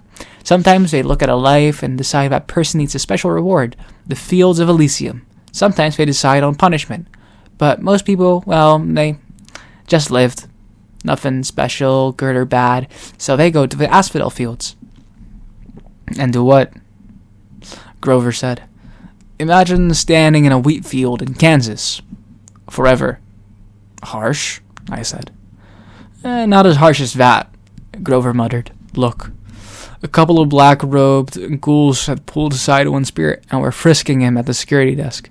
The face of the dead man looked vaguely familiar. Hey, he's that preacher who made the news, remember? Grover asked. Oh yeah, I did remember him now. We'd seen him on TV a couple of times at the Yancey Academy dorm. He was this annoying televangelist from upstate New York who had raised millions of dollars for orphanages and then got caught spending the money on stuff for his mansion, like gold-plated toilet seats and an indoor putt-putt golf course. He died in a police chase when his Lamborghini for the Lord went off a cliff. I said, what are they doing to him? Special punishment from Hades? Grover guessed. The really bad people get his personal attention as soon as they arrive. The kindly ones will set up an eternal torture for him. The thoughts of the Furies made me shudder. I realized I was in their home territory now. Old Mrs. Dodds would be licking her lips with anticipation. But if he's a preacher, I said, and he believes in a different hell, Grover shrugged. Who says he's seeing this place the way we're seeing it? Humans see what they want to see. You're very stubborn. I'm persistent that way. We got closer to the gates. The howling was so loud now it shook the ground at my feet, but I still couldn't figure out where it was coming from. Then, about 50 feet in front of us, the green mist shimmered. Standing just where the path split into 3 lanes was an enormous, shadowy monster. I hadn't seen it before because it was half transparent, like the dead. Until it moved, it blended in with whatever was behind it. Only its eyes and teeth looked solid, and it was staring straight at me. My jaw hung open, and all I could think to say was, he's a Rottweiler? I'd always imagined Cerberus as a big black mastiff, but it was obviously a purebred Rottweiler. Except, of course, that he was twice the size of a woolly mammoth, mostly invisible and had 3 heads. The dead walked right up to him, no fear at all. The attendant on duty lines parted on either side of him. The easy deaf spirits walked right between his front paws and under his belly, which they could do without even crouching. I'm starting to see him better, I muttered. Why is that? I think... Annabeth moistened her lips. I'm afraid it's because we're getting closer to being dead. The dog's middle head craned towards us. It sniffed the air and growled. It can smell the living, I said. But that's okay, Grover said, trembling next to me. Because we have a plan. Right, Annabeth said. I never heard her voice sound quite so small. A plan. We moved towards the monster. The middle head snarled at us, and then barked so loud my eyeballs rattled. Sorry. Can you understand it? I asked Grover. Oh yeah, he said. I can understand it. Well, what's it saying? I don't think humans have a 4-letter word that translates exactly. I took the big stick out of my backpack. A bedpost I'd broken off Krusty's Safari Deluxe floor model. I held it up and tried to channel happy dog thoughts towards Cerberus. Alpo commercials, cute little puppies, fire hydrants. I tried to smile like I wasn't about to die. Hey, big fella, I called up. I bet they don't play with you that much. Growl. Good boy, I said weakly. I waved the stick. The dog's middle head followed the movement.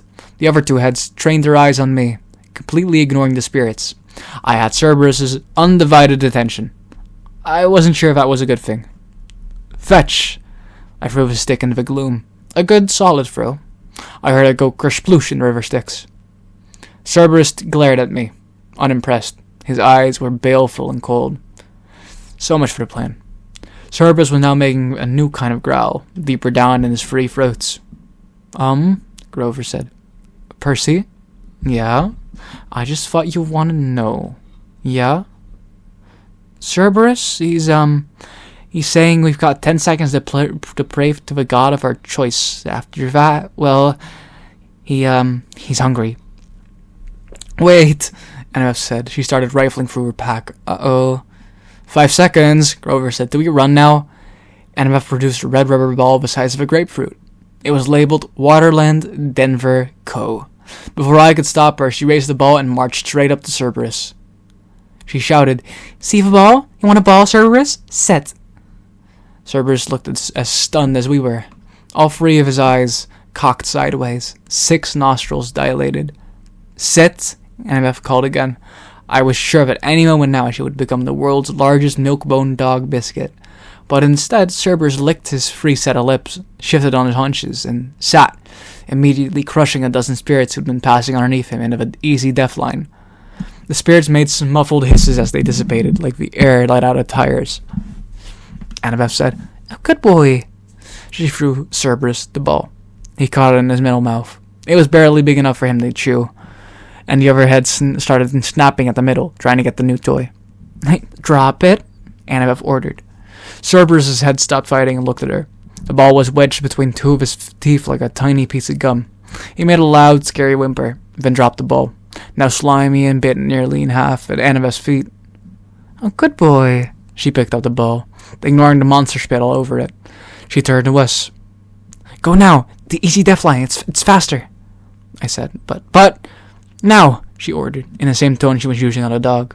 Grover and I inched forward warily. Cerberus started to growl. Stay, Annabeth ordered the monster. If you want the ball, stay. Cerberus whimpered, but he stayed where he was. What about you? Asked Annabeth as we passed her. I know what I'm doing, Percy, she muttered. Or at least I'm pretty sure. Grover and I walked between the monster's legs. Oh, please, Annabeth, I prayed. Don't tell him to sit again. We made it through. Cerberus wasn't any less scary looking from the back. Good dog. She held up the tattered red ball. It probably came to the same conclusion I did. If she rewarded Cerberus, there'd be nothing left for another trick. She threw the ball away. She threw the ball anyway. The monster's left mouth immediately snatched it up, only to be attacked by the middle head, while the right head moaned in protest. While the monster was distracted, Annabeth walked briskly under his belly and joined us at the metal detector. How did you do that? I asked her, amazed. Obedience school, she said breathlessly, and I was surprised to see that there were tears in her eyes. When I was little, at my dad's house, we had a Doberman. Never mind that, Grover said, tugging at my shirt. Come on. We were about to bolt through the easy death line when Cerberus moaned pitifully from all 3 mouths. Annabeth stopped. She turned to face the dog, which had done a 180 to look at us. Cerberus panted expectantly, the tiny red balls and pieces in a puddle of drool at his feet. Good boy, Annabeth said, but her voice sounded melancholy and uncertain. The monster's head turned sideways, as if worried about her. Hey, I'll bring you another ball soon. Would you like that? The monster whimpered. I didn't need to speak dog to know Cerberus was still waiting for the ball. Good dog. I'll come visit you soon. I promise. Annabeth turned to us. Let's go. Grover and I pushed through a metal detector, which immediately screamed and set off flashing red lights. Unauthorized possessions. Magic detected. Cerberus started to bark. We burst through the easy death gate, which started even more alarms blaring, and we raced into the underworld. A few minutes later, we were hiding, out of breath, in the rotten trunk of an immense black tree as security ghouls scuttled past, yelling for backup from the Furies. Grover murmured, Well, Percy, what have we learned today? That 3-headed dogs prefer red balls over sticks? No, Grover told me. We've learned that your plants really, really bite. I wasn't sure about that. I thought maybe Annabeth and I had both the right idea. Even here in the underworld, everybody, even monsters, needed a little attention once in a while. I thought about that as we waited for the ghouls to pass. I pretended not to see Annabeth wipe a tear from her cheek as she listened to the mournful keening of Cerberus in the distance, longing for his new friend. Chapter 19. We find out the truth. Sort of. Imagine the largest concert crowd you've ever seen. A football field packed with 1 million fans. Now imagine a field 1 million times that big, packed with people, and imagine the electricity has gone out. There's no noise, no light, no beach ball bouncing around the crowd. Something tragic has happened backstage. Whispering masses of people are just milling around in the shadows, waiting for a concert that will never start. If you can picture that, you'll have a pretty good idea what the fields of Asphodel look like. The black grass had been trampled by eons of dead feet. A warm, moist wind blew like the breath of a swamp. Black trees, Grover told me they were poplars, grew in clumps here and there. The cavern ceiling was so high above us it might have been a bank of storm clouds, except for stalactites, which glowed a faint grey and looked wickedly pointed. I tried not to imagine that they'd fall on us at any moment. But dotted around the fields were several that had fallen and impaled themselves in the black grass. I guess the dead didn't have to worry about little hazards like being speared by stalactites, the size of booster rockets. Annabeth, Grover, and I tried to blend into the crowd, keeping an eye out for security ghouls. I couldn't help looking for familiar faces among the spirits of Asphodel, but the dead are hard to look at. Their faces shimmer. They all look slightly angry or confused. They will come up to you to speak, but their voices sound like chatter, like bats twittering. Once they realize you can't understand them, they frown and move away. The dead aren't scary, they're just sad. We crept along, following the line of new arrivals that snaked from the main gates towards a black-tinted pavilion with a banner that read, "Judgments for Elysium and eternal damnation. Welcome, newly deceased." Out of the back of the tent came 2 much smaller lines. To the left, spirits flanked by security ghouls were marched down a rocky path towards the field of punishment, which glowed and smoked in the distance. A vast, cracked wasteland with rivers of lava and minefields and miles of barbed wire separating the different torture areas. Even from far away, I could see people being chased by hellhounds, burned at the stake, forced to run naked through cactus patches, or listen to opera music. I could just make out a tiny hill, with the ant-sized figure of Sisyphus struggling to move his boulder to the top. And I saw worse tortures, too. Things I don't want to describe. The line coming from the right side of the Judgment Pavilion was much better. This one led down towards a small valley surrounded by walls. A gated community, which seemed to be the only happy part of the underworld. Beyond the security gate were neighborhoods of beautiful houses from every time period in history. Roman villas and medieval castles and Victorian mansions. Silver and gold flowers bloomed on the lawns. The grass rippled in rainbow colors. I could hear laughter and smell barbecue cooking. Elysium. In the middle of that valley was a glittering blue lake with 3 small islands like a vacation resort in the Bahamas. The Isle of the Blessed, for people who had chosen to be reborn 3 times, and 3 times had achieved Elysium. Immediately, I knew that's where I wanted to go when I died. "That's what it's all about," Annabeth said, like she was reading my thoughts. "That is the place for heroes." But I thought of how few people were there in Elysium, how tiny it was compared to the fields of Asphodel, or even the fields of punishment. So few people did good in their lives, it was depressing. We left the Judgment Pavilion and moved deeper into the Asphodel fields. It got darker. The colors faded from our clothes. The crowds of chattering spirits began to thin. After a few miles of walking, we began to hear a familiar screech in the distance. Looming on the horizon was a palace of glittering black obsidian. Above the parapet swirled 3 dark bat-like creatures, the Furies. I got the feeling they were waiting for us. "I suppose it's too late to turn back?" Grover said wistfully. We'll be okay." I tried to sound confident. "Maybe we could search some of the other places first," Grover suggested. "Like, Elysium, for instance." "Yeah, come on, goat boy." Annabeth grabbed his arm. Grover yelped.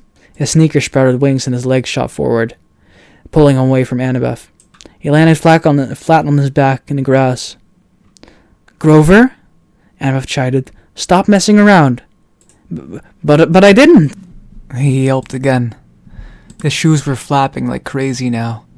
They levitated off the ground and started dragging him away from us. Maya! He yelled, but the magic word seemed to have no effect. Maya already! 911, help! I got over being stunned and made a grab for Grover's hand, but too late. He was picking up speed, skidding downhill like a bobsled. We ran after him. Annabeth shouted, Untie the shoes! It was a smart idea, but I guess it's not so easy when your shoes are pulling you along feet first at full speed.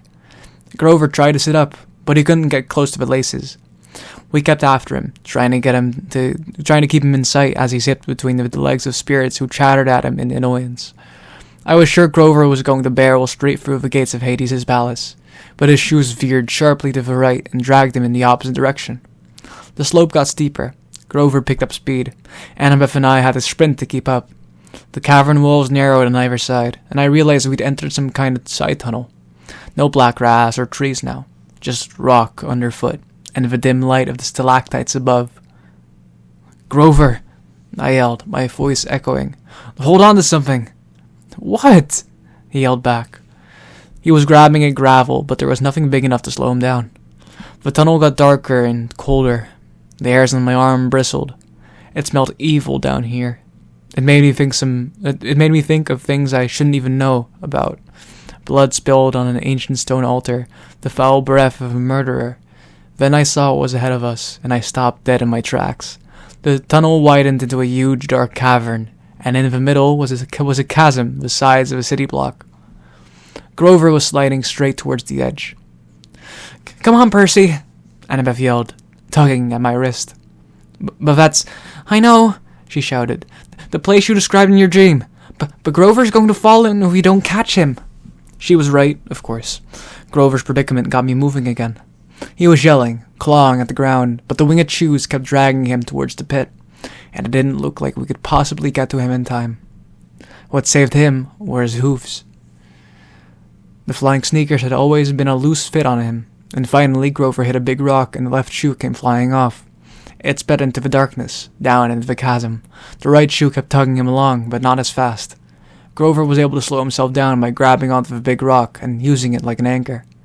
He was about 10 feet from the edge of the pit when we caught him and hauled him back up the slope.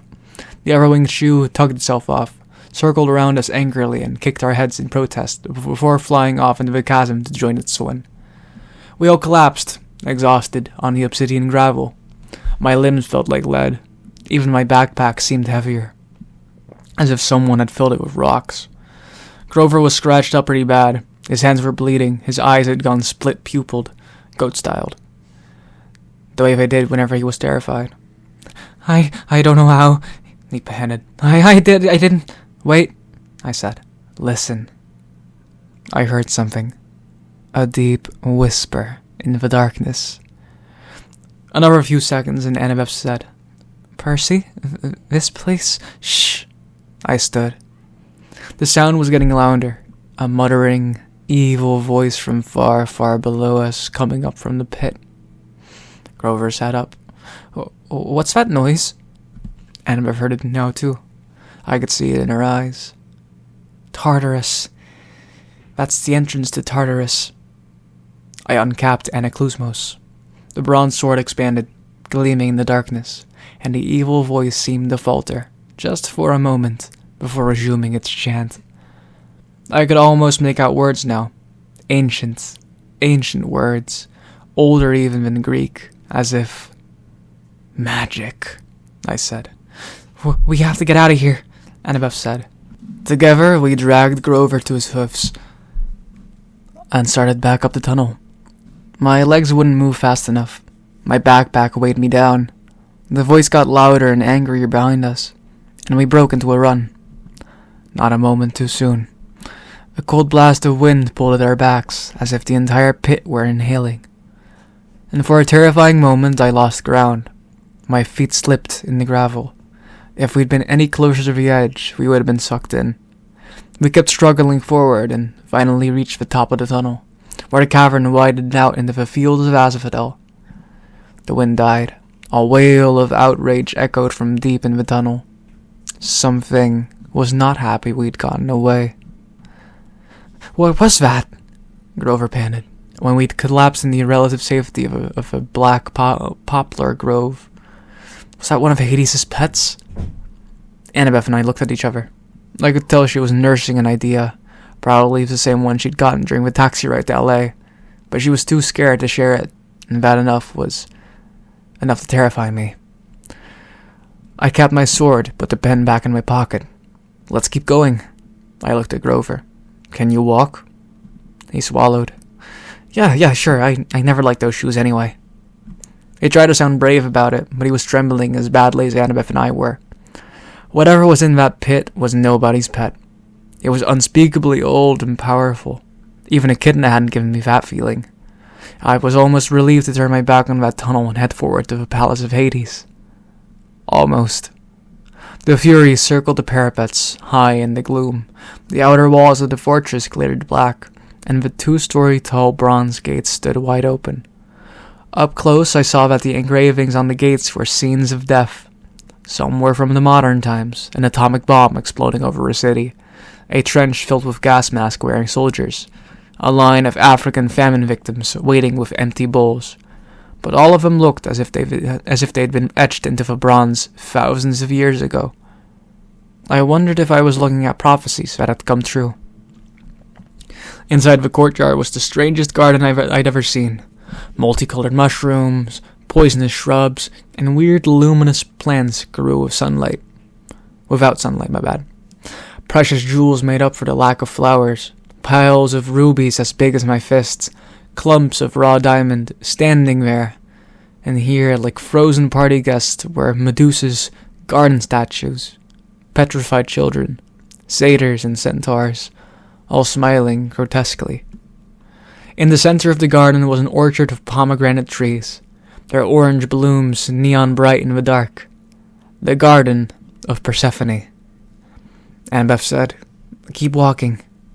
I understood why she wanted to move on. The tart smell of those pomegranates was almost overwhelming. I had a sudden desire to eat them, but then I remembered the story of Persephone. One bite of underworld food, and we would never be able to leave. I pulled Grover away to keep him from picking a big juicy one. We walked up the steps of the palace, between black columns, through a black marble portico, and into the House of Hades. The entry hall had a polished bronze floor, which seemed to boil in the reflecting sun torchlight. There was no ceiling, just the cavern roof, far above. I guess they never had to worry about rain down here. Every side doorway was guarded by a skeleton in military gear. Some wore Greek armor, some British red coat uniforms, some camouflage with tattered American flags on the shoulders. They carried spears or muskets or M16s.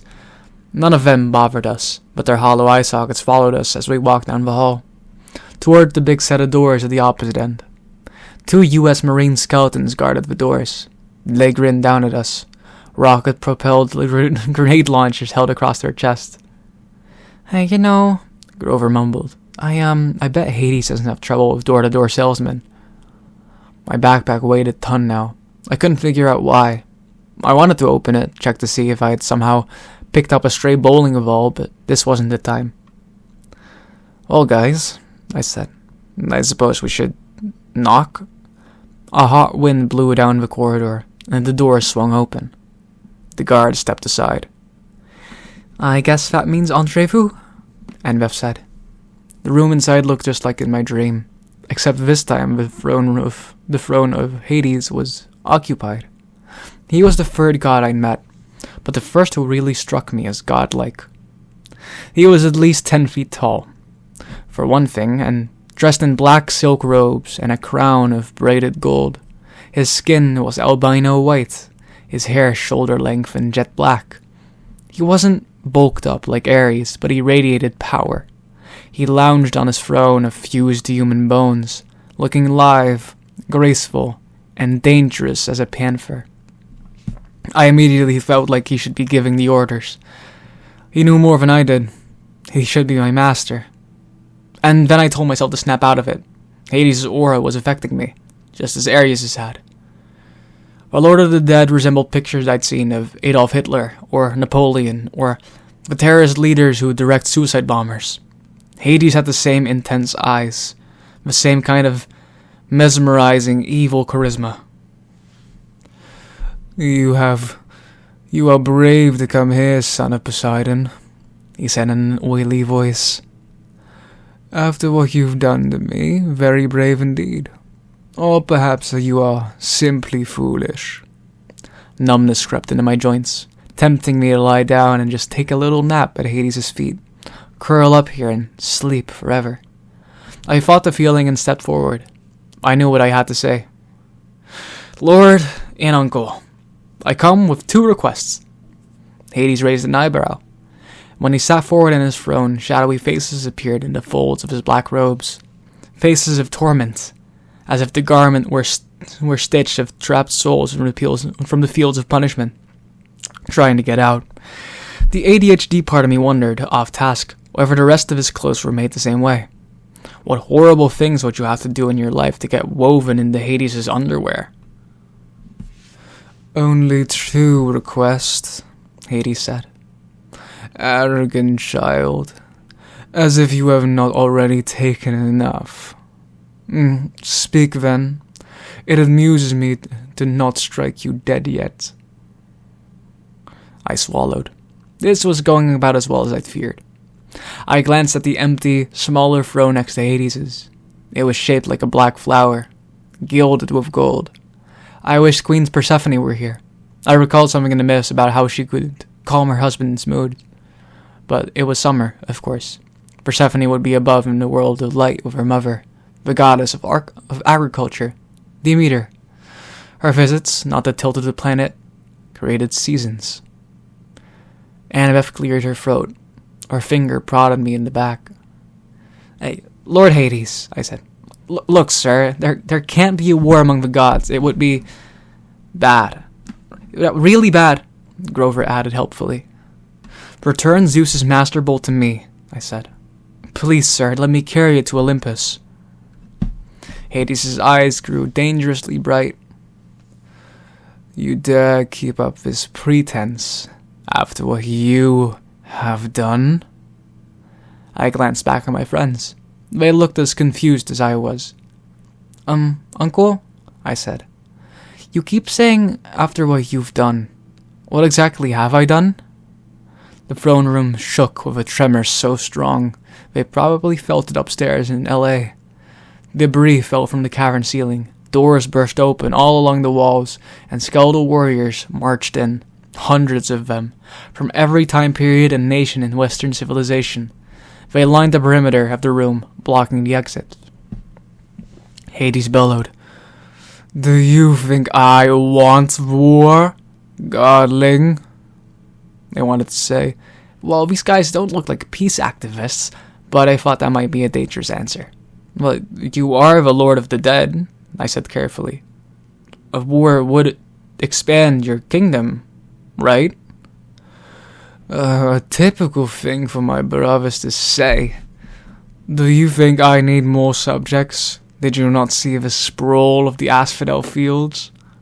Well, have you any idea how much my kingdom has swollen in this past century alone? How many subdivisions I've had to open? I opened my mouth to respond, but Hades was on a roll now. More security ghouls, he moaned. Traffic problems at the Judgment Pavilion. Double overtime for staff. I used to be a rich god, Percy Jackson. I control all of the precious metals under the earth. But my expenses... Charon wants a pay raise, I blurted, just remembering the fact. As soon as I said it, I wished I could sew up my mouth. Oh, don't get me started on Charon, Hades yelled. He's been impossible ever since he discovered Italian suits. Problems everywhere, and I've got to handle all of them personally. The commute time alone from the palace to the gates is enough to drive me insane. And the dead just keep arriving. No, godling, I need no help getting subjects. I did not ask for this war. But you took Zeus's master bolt. Lies! More rumbling. Hades rose from his throne, towering to the height of a football goalpost. "Your father may fool Zeus, boy, but I am not so stupid. I see his plan." "His plan?" "You were the thief on the winter solstice," he said. "Your father thought to keep you his little secret. He directed you into the throne room on Olympus. You took the Master Bolt and my helm. Had I not sent my fury to discover you at Yancy Academy, Poseidon might have succeeded in hiding his scheme to start a war. But now you have been forced into the open. You will be exposed as Poseidon's thief, and I will have my helm back." But, Annabeth spoke. I could tell her mind was going a million miles an hour. "Lord Hades, your helm of darkness is missing too?" "Do not play innocent with me, girl. You and the satyr have been helping this hero. Come here to threaten me in Poseidon's name, no doubt, to bring me an ultimatum. Does Poseidon think I can be blackmailed into supporting him?" "No," I said. "Poseidon didn't... I didn't..." "I have said nothing of the helm's disappearance," Hades snarled, "because I had no illusions that anyone on Olympus would offer me the slightest justice, the slightest help. I can ill afford for word to get out that my most powerful weapon of fear is missing. So I searched for you myself, and when it was clear you were coming to me to deliver your threat, I did not try to stop you." "You didn't try to stop us? But..." "Return my helm now, or I will stop death," Hades threatened. "That is my counter-proposal. I will open the earth and have the dead pour back into your world. I will make your lands a nightmare. And you, Percy Jackson, your skeleton will lead my army out of Hades." The skeletal soldiers all took one step forward, making their weapons ready. At that point, I probably should have been terrified. The strange thing was, I felt offended. Nothing gets me angrier than being accused of something I didn't do, and I've had a lot of experience with that. "You're as bad as Zeus," I said. "You think I stole from you? That's why you sent the Furies after me?" "Oh, of course," Hades said. And the other monsters?" Hades curled his lip. "I had nothing to do with them. I wanted no quick death for you. I wanted you brought before me alive so you might face every torture in the fields of punishment. Why do you think I let you enter my kingdom so easily?" "Easily?" "Return my property." "I don't have your helm. I came here for the Master Bolt." "Which you already possess," Hades shouted. "You came here with it, little fool, thinking you could threaten me." "But I didn't." "Open your pack then." A horrible feeling struck me. The weight in my backpack, like a bowling ball, it couldn't be. I slung it off my shoulder and unzipped it. Inside was a 2-foot-long metal cylinder, spiked on both ends, humming with energy. "Percy?" Annabeth said. "How?" I don't know. I don't understand." "Oh, you heroes are always the same," Hades said. "Your pride makes you foolish, thinking you could bring such a weapon before me. I did not ask for Zeus's Master Bolt, but since it is here, you will yield it to me. I am sure it will make an excellent bargaining tool. And now, my helm. Where is it?" I was speechless. I had no helm. I had no idea how the Master Bolt had gotten into my backpack. I wanted to think that Hades was pulling some kind of trick. Hades was the bad guy. But suddenly, the world turned sideways. I realized I'd been played with. Zeus, Poseidon, and Hades had been set at each other's throats by someone else. The Master Bolt had been in the backpack, and I'd gotten the backpack from... "Lord Hades, wait," I said. "This is all a mistake." "A mistake?" Hades roared. The skeletons aimed their weapons from high above. There was a fluttering of leathery wings, and the 3 Furies swooped down to perch on the back of their master's throne. The one with Mrs. Dodd's face grinned at me eagerly and flicked her whip. "There is no mistake," Hades said. "I know why you have come. I know the real reason you brought the bolt. You came to bargain for her." Hades loosed a ball of gold fire from his palm. It exploded on the steps in front of me. And there was my mom, frozen in a shower of gold, just as she was at the moment when the Minotaur began to squeeze her to death. I couldn't speak. I reached out to touch her, but the light was as hot as bonfire. Yes, Hades said with satisfaction. I took her. I knew, Percy Jackson, that you would come to bargain with me eventually. Return my helm, and perhaps I will let her go. She is not dead, you know. Not yet. But if you displease me, that will change. I thought about the pearls in my pocket. Maybe they could get me out of this. If I could just get my mom free. Ah, the pearls, Hades said, and my blood froze.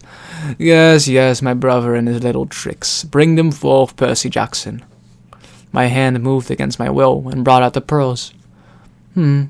Only 3, Hades said. What a shame. You do realize each only protects a single person. Try to take your mother then, little godling. And which of your friends will you leave behind to spend eternity with me? Go on, choose. Or give me the backpack and accept my terms. I looked at Annabeth and Grover. Their faces were grim. We were tricked, I told them. Set up. Yes, but why? Annabeth asked. And the voice in the pit? I don't know yet, I said. But I intend to ask. Decide, boy, Hades yelled. Percy. Grover put his hands on my shoulder. You can't give him the bolt. I know that. Leave me here, he said. Use the third pearl on your mom. No, I am a satyr, Grover said. We don't have souls like humans do.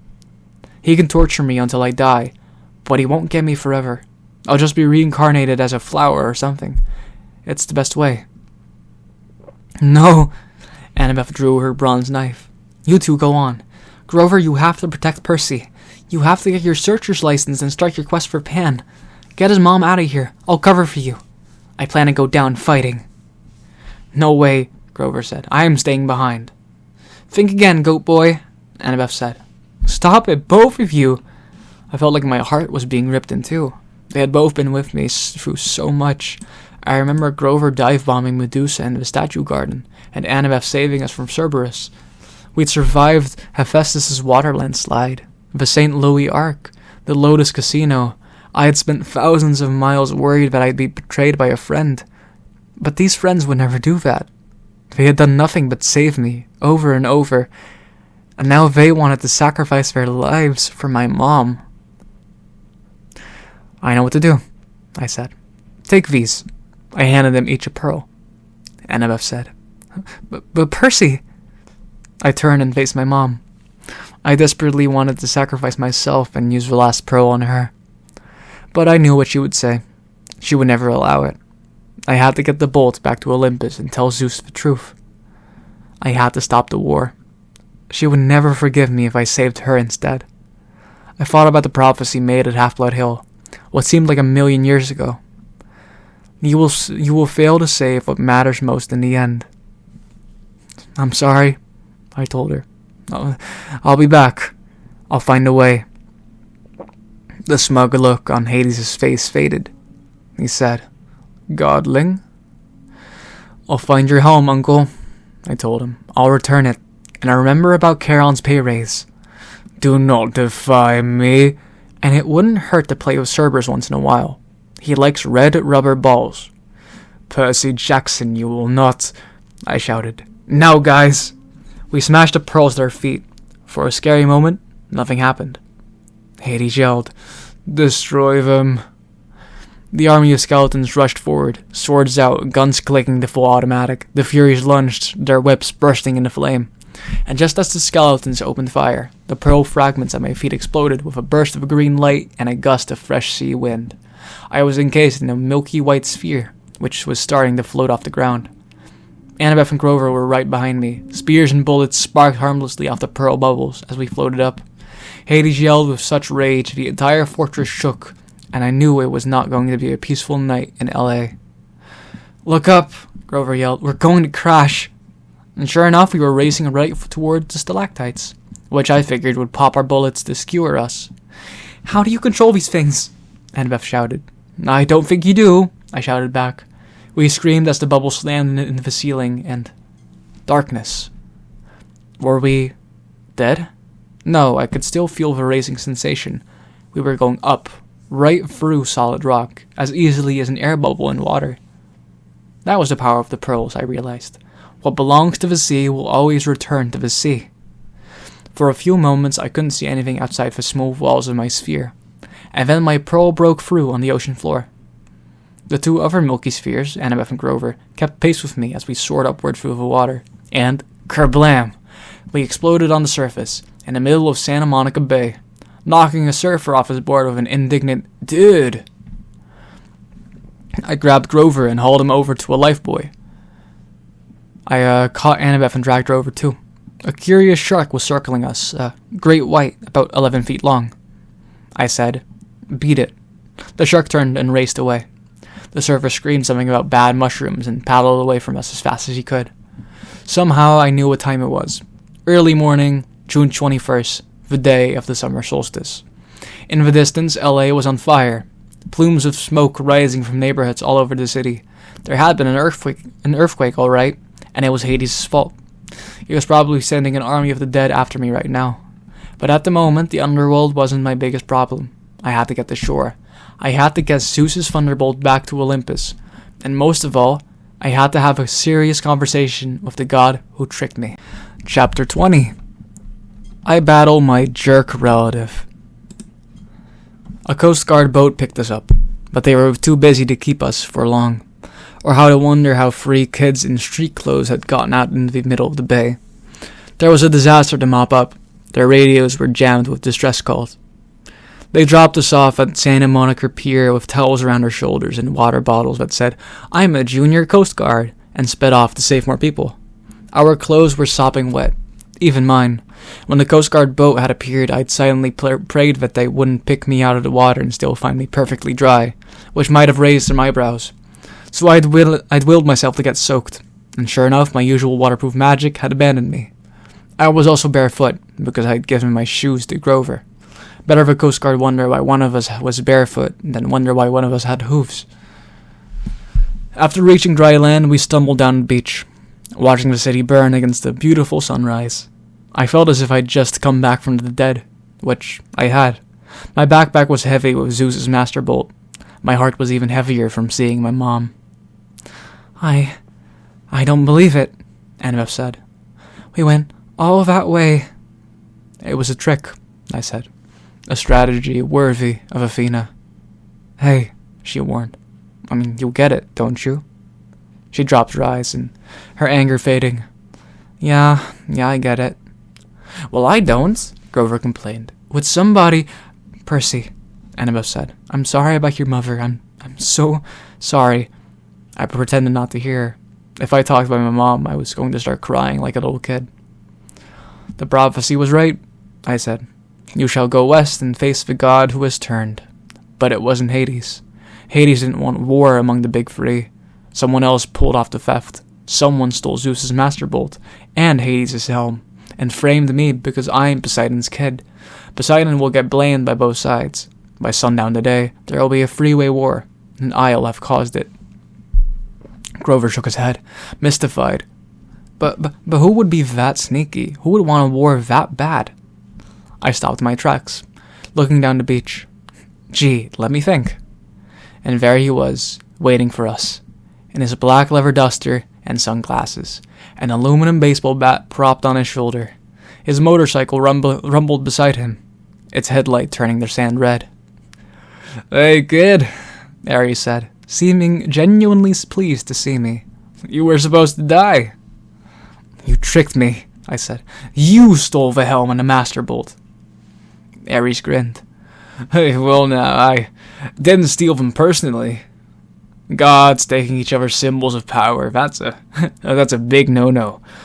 But you're not the only hero in the world who can run errands. Well, who did you use? Clarice? She was at the winter solstice.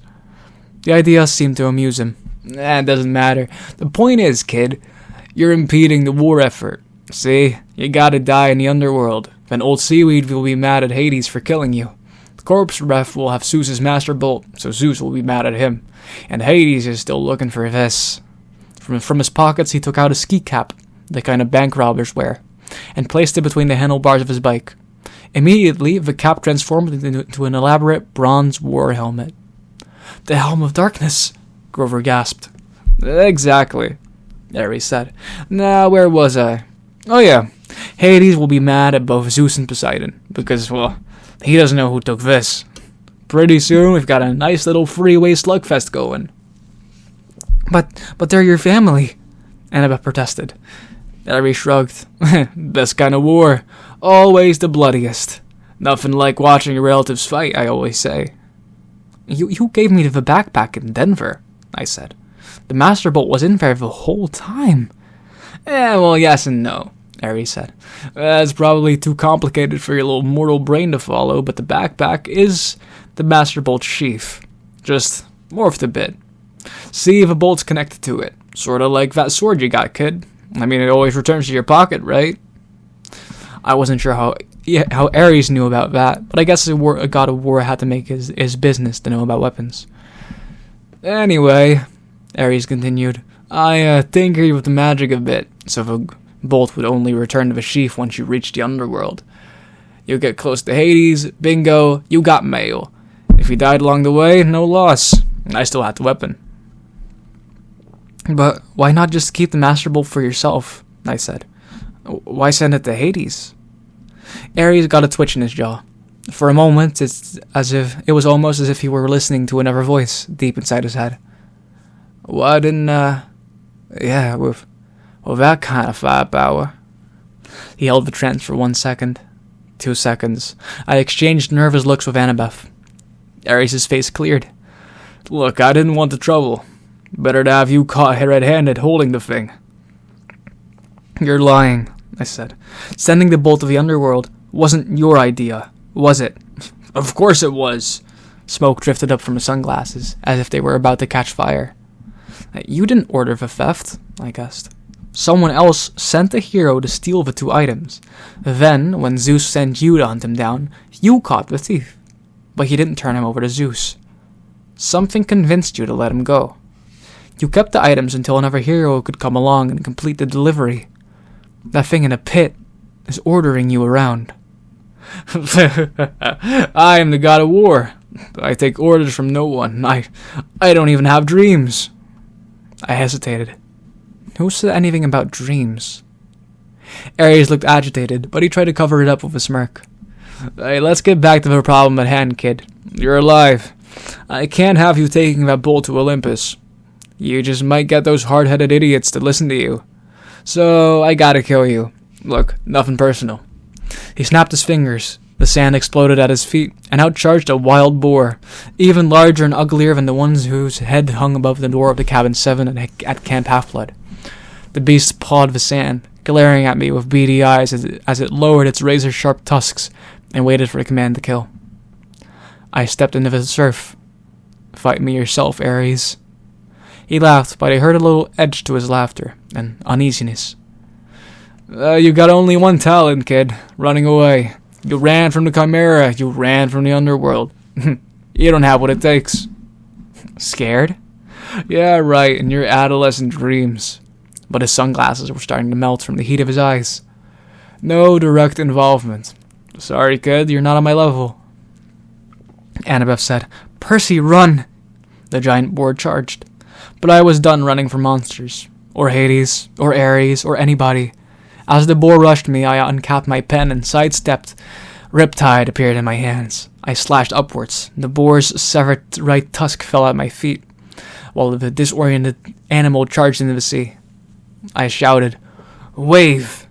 Immediately, a wave surged up from nowhere and engulfed the boar, wrapping around it like a blanket.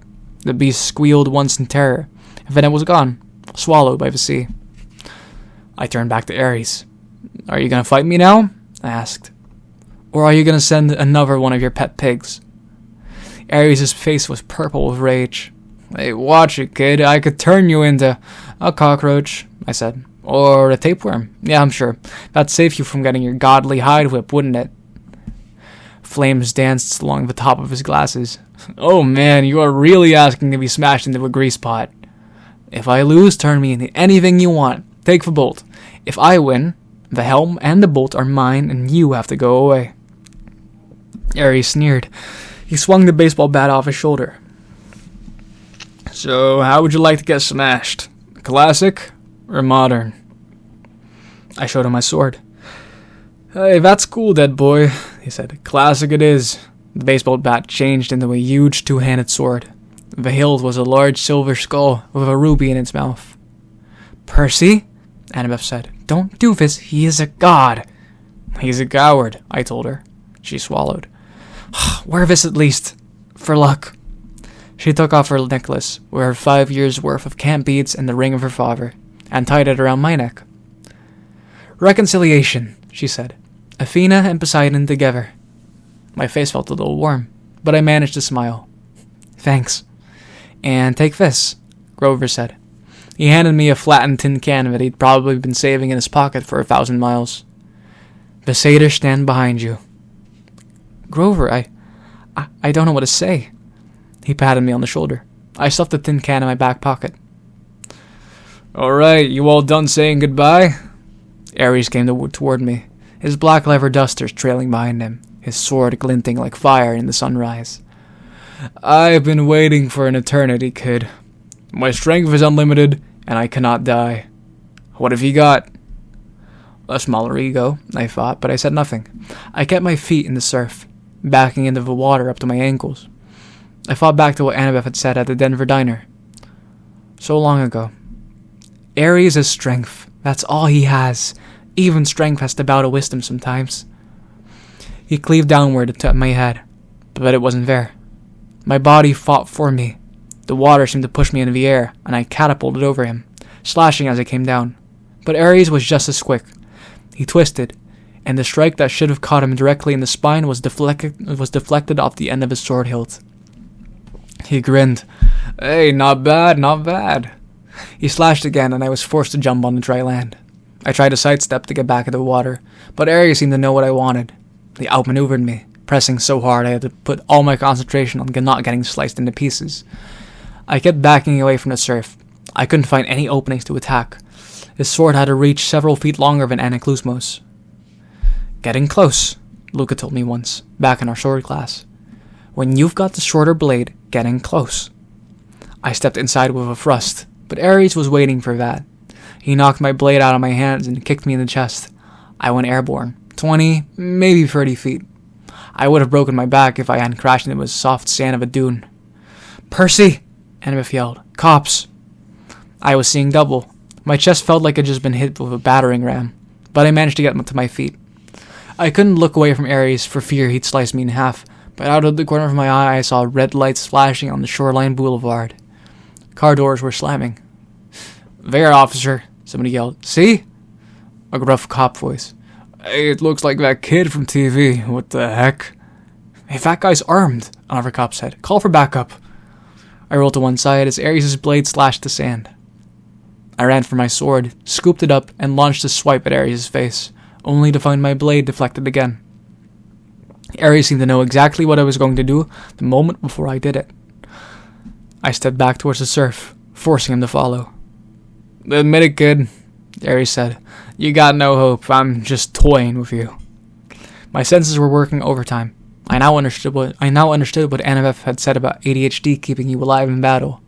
I was wide awake, noticing every little detail. I could see where Ares was tensing. I could tell which way he would strike.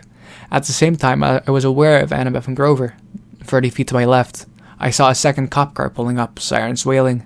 Spectators, people who had been wandering the street because of the earthquake, were starting to gather. Among the crowd, I thought I saw a few of them who were talking with the strange, trotting gait of disguised satyrs. There were shimmering forms of spirits, too, as if the dead had risen from Hades to watch the battle. I heard the flap of leathery wings circling up somewhere above. More sirens. I stepped farther into the water, but Ares was fast. The tip of his blade ripped my sleeve and grazed my forearm. A police voice in the megaphone said, "Drop the guns. Set them on the ground, now." Guns? I looked at Ares' weapon, and it seemed to be flickering. Sometimes it looked like a shotgun, sometimes a two-handed sword. I didn't know what the humans were seeing in my hands, but I was pretty sure it wouldn't make them like me. Ares turned to glare at the spectators, which gave me a moment to breathe. There were 5 police cars now, and a line of officers crouching behind them, pistols trained on us. "This is a private matter," Ares bellowed. "Be gone!" He swept his hands, and a wall of red flame rolled across the patrol cars. The police barely had time to dive for cover before their vehicles exploded. The crowd behind them scattered, screaming. Ares roared with laughter. "Now, little hero, let's add you to the barbecue." He slashed. I deflected his blade. I got close enough to strike, tried to fake him out with a feint, but my blow was knocked aside. The waves were hitting me in the back now. Ares was up to his thighs, wading in after me. I felt the rhythm of the sea, the waves growing larger as the tide rolled in, and suddenly I had an idea. Little waves, I thought, and the water behind me seemed to recede. I was holding back the tide by force of will, but tension was building, like carbonation behind a cork. Ares came forward, grinning confidently. I lowered my blade, as if I were too exhausted to go on. "Wait for it," I told the sea. The pressure now was almost lifting me off my feet. Ares raised his sword, and I released the tide and jumped, rocketing straight over Ares on a wave. A 6-foot wall of water smashed him full in the face, leaving him cursing and sputtering with a mouthful of seaweed. I landed behind him with a splash and feinted towards his head, as I'd done before. He turned in time to raise his sword, but this time he was disoriented. He didn't anticipate the trick. I changed direction, lunged to the side, and stabbed Riptide straight down into the water, sending the point through the god's heel. The roar that followed made Hades' earthquake look like a minor event. The very sea was blasted back from Ares, leaving a wet circle of sand 50 feet wide. Ichor, the golden blood of the gods, flowed from a gash in the war god's boot. The expression on his face was beyond hatred. It was pain, shock, complete disbelief that he had been wounded. He limped toward me, muttering ancient Greek curses. Something stopped him. It was as if the clouds covered the sun, but worse. The light faded, sound and color drained away. A cold, heavy presence passed over the beach, slowing time, dropping the temperature to freezing and making me feel like life was hopeless. Fighting was useless. The darkness lifted, and Ares looked stunned. Police cars were burning behind us. The crowd of spectators had fled. Annabeth and Grover stood on the beach, in shock, watching the water flood back around Ares' feet, his golden, glowing ichor dissipating in the tide. Ares lowered his sword. "You have made an enemy, godling," he told me. "You have sealed your fate. Every time you raise your blade in battle, every time you hope for success, you will feel my curse. Beware, Percy Jackson. Beware." His body began to glow.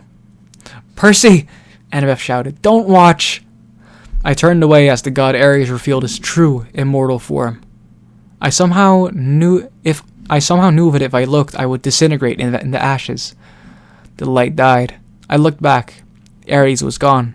The tide rolled out to reveal Hades' bronze helm of darkness. I picked it up and walked towards my friends. But before I got there, I heard the flapping of leathery wings. 3 evil-looking grandmothers with lace hats and fiery whips drifted down from the sky and landed in front of me. The middle Fury, the one who had been Mrs. Dodds, stepped forward. Her fangs were bared, but for once she didn't look threatening. She looked more disappointed, as if she'd been planning to have me for supper, but had decided I might give her indigestion. "I saw the whole thing," she hissed. "So it truly was not you?" I tossed her the helmet, which she caught in surprise. "Return that to Hades," I said. "Tell him the truth. Tell him to call off the war." She hesitated, then ran a forked tongue over her green, leathery lips. "Live well, Percy Jackson. Become a true hero. Because if you do not, if you ever come into my clutches again..." She cackled, savoring the idea, and then she and her sisters rose on their bats' wings, fluttered into the smoke-filled sky, and disappeared. I joined Grover and Annabeth, who were staring at me in amazement. "Percy?" Grover said. "That was so incredibly terrifying," said Annabeth. "Cool," Grover corrected. I didn't feel terrified. I certainly didn't feel cool. I was tired and sore and completely drained of energy. "Did you guys, feel that? Whatever it was?" I asked. They both nodded uneasily. "Must have been the Furies overhead," Grover said. But I wasn't so sure. Something had stopped Ares from killing me, and whatever could do that was a lot stronger than the Furies. I looked at Annabeth, and an understanding passed between us. I knew now that what was in that pit, what had spoken from the entrance of Tartarus. I reclaimed my backpack from Grover and looked inside. The Master Bolt was still there. Such a small thing that almost caused World War III.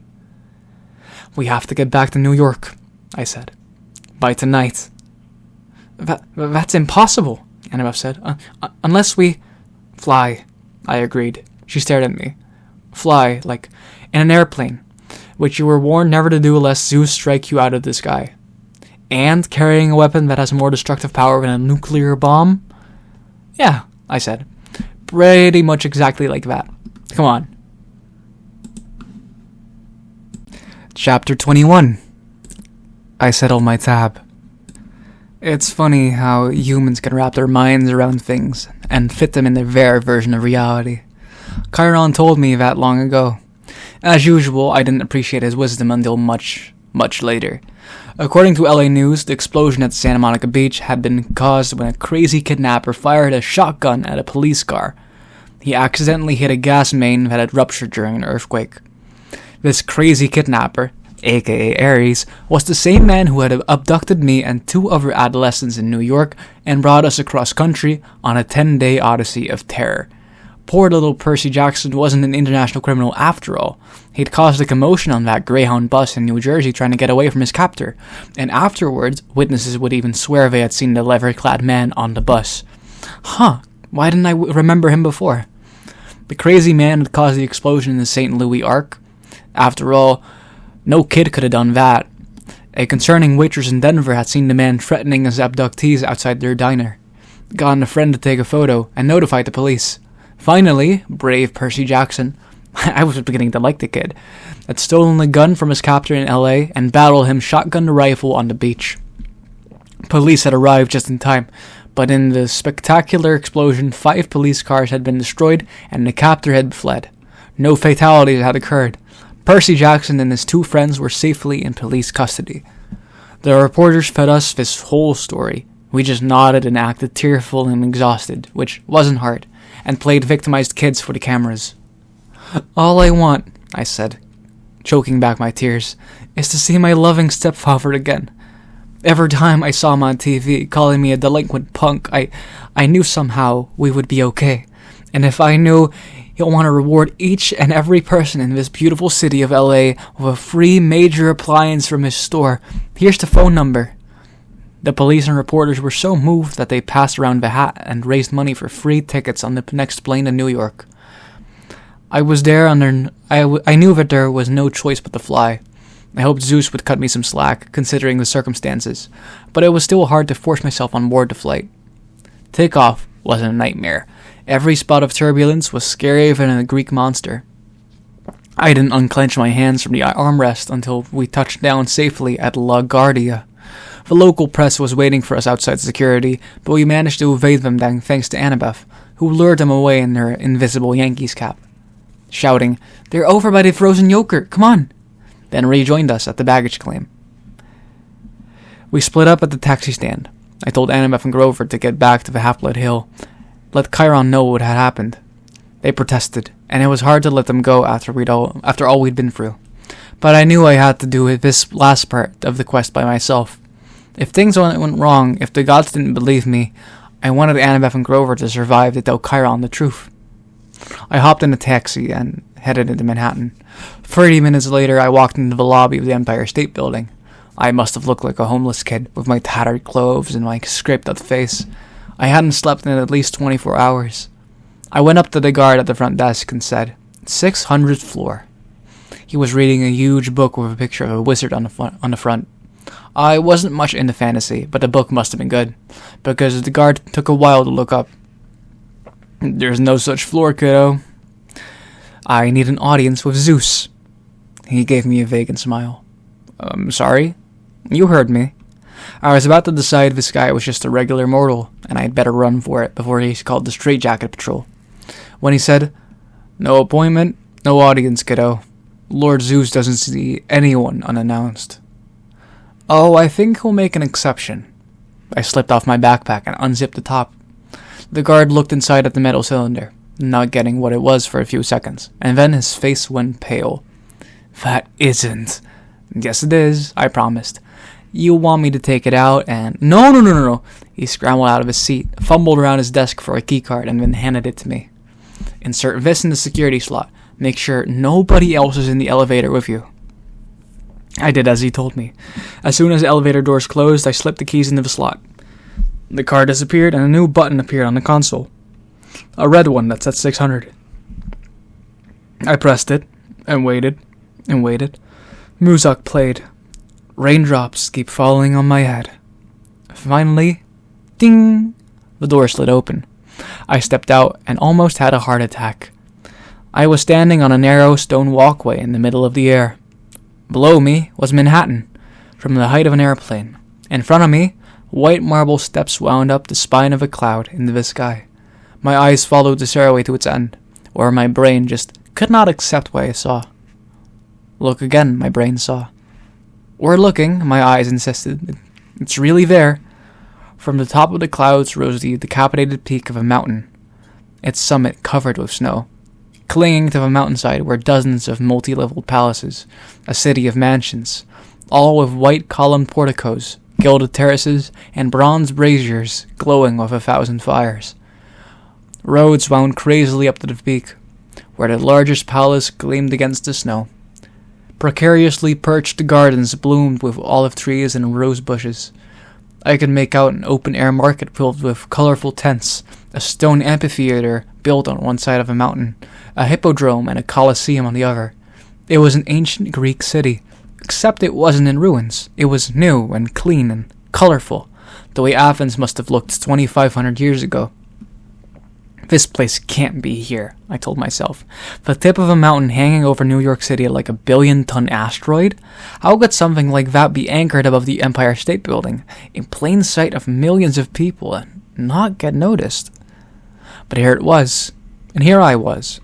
My trip through Olympus was a daze. I passed some giggling wood nymphs who threw olives at me from their garden, hawkers in the market who offered to sell me ambrosia on a stick, and a new shield, and a genuine glitter-weave replica of the Golden Fleece, as seen on Hephaestus TV. The 9 muses were tuning their instruments for a concert in the park, while a small crowd gathered. Satyrs and naiads and a bunch of good-looking teenagers, who might have been minor gods and goddesses. Nobody seemed worried about an impending civil war. In fact, everybody seemed in a festive mood. Some of them turned to watch me pass, and whispered to themselves. I climbed the main road, toward the big palace at the peak. It was a reverse copy of the palace in the underworld. There, everything had been black and bronze. Here, everything glittered white and silver. I realized Hades must have built his palace to resemble this one. He wasn't welcomed in Olympus except on winter solstice, so he'd built his own Olympus underground. Despite my bad experience with him, I felt a little sorry for the guy. To be banished from this place seemed really unfair. It would make anybody better. Steps led up to the central courtyard. Past that, the throne room. Room really isn't the right word. The place made Grand Central Station look like a broom closet. Massive columns rose to a domed ceiling, which was gilded with moving constellations. 12 thrones, built for beings the size of Hades, were arranged in an inverted U, just like the cabins at Camp Half-Blood. An enormous fire crackled in the central hearth pit. The thrones were empty except for 2 at the end. The head throne on the right, and the one to its immediate left. I didn't have to be told who the 2 gods were that were sitting there, waiting for me to approach. I came toward them, my legs trembling.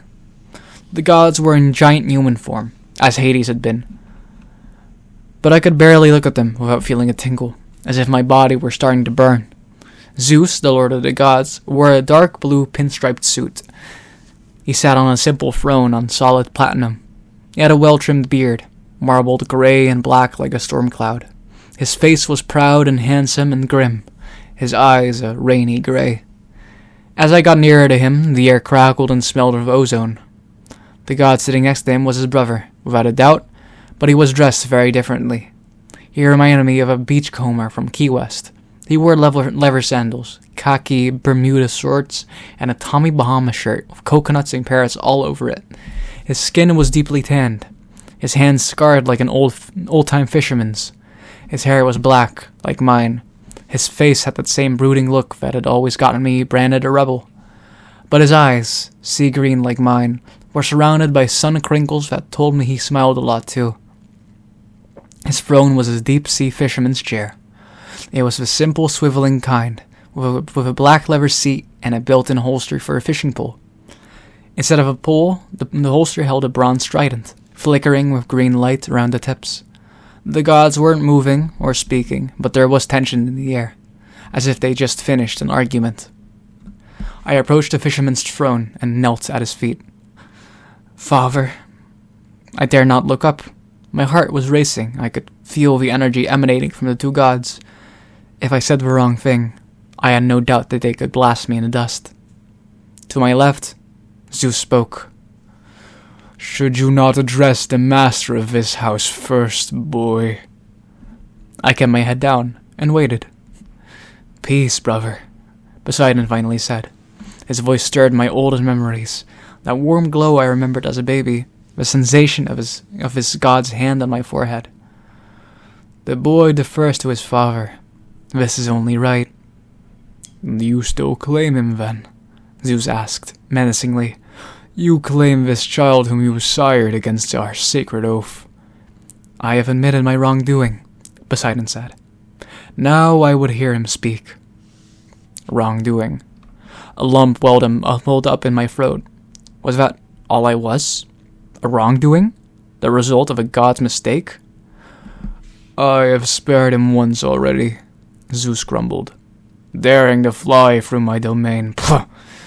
I should have blasted him out of the sky for his impudence." "And risk destroying your own master bolt?" Poseidon asked calmly. "Let us hear him out, brother." Zeus grumbled some more. "I shall listen," he decided. "Then I shall make up my mind whether or not to cast this boy down from Olympus." "Perseus," Poseidon said. "Look at me." I did, and I wasn't sure what I saw in his face. There was no clear sign of love or approval, nothing to encourage me. It was like looking at the ocean. Sometimes you couldn't tell what mood it was in. Most days, though, it was unreadable. Mysterious. I got the feeling Poseidon didn't really know what to think of me. He didn't know whether he was happy to have me as a son or not. In a strange way, I was glad that Poseidon was so distant. If he tried to apologize or told me he loved me or even smiled, it would have felt fake. Like a human dad, making some lame excuse for not being around. I could live with that. After all, I wasn't sure about him yet either. "Address Lord Zeus, boy," Poseidon told me. "Tell him your story." So I told Zeus everything, just as it had happened. I took out the metal cylinder, which began sparkling in the sky god's presence, and laid it at his feet. There was a long silence, broken only by the crackle of the hearth's fire. Zeus opened his palm. The lightning bolt flew into it. As he closed his fist, the metallic points flared with electricity, until he was holding what looked like more of a classic thunderbolt, a 20-foot-long javelin of arcing, hissing energy that made the hairs of my scalp rise. "I sense the boy tells the truth," Zeus muttered.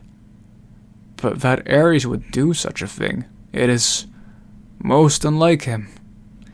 "He is proud and impulsive," Poseidon said. "It runs in the family." "Lord?" I asked. They both said, "Yes." Ares didn't act alone. Someone else, something else, came up with the idea. I described my dreams and the feeling I'd had on the beach, that momentary breath of evil that had seemed to stop the world and made Ares back off from killing me. "In the dreams," I said, "the voice told me to bring the bolt of the underworld. Ares hinted that he'd been having dreams too. I think he was being used, just as I was, to start a war. You were accusing Hades, after all?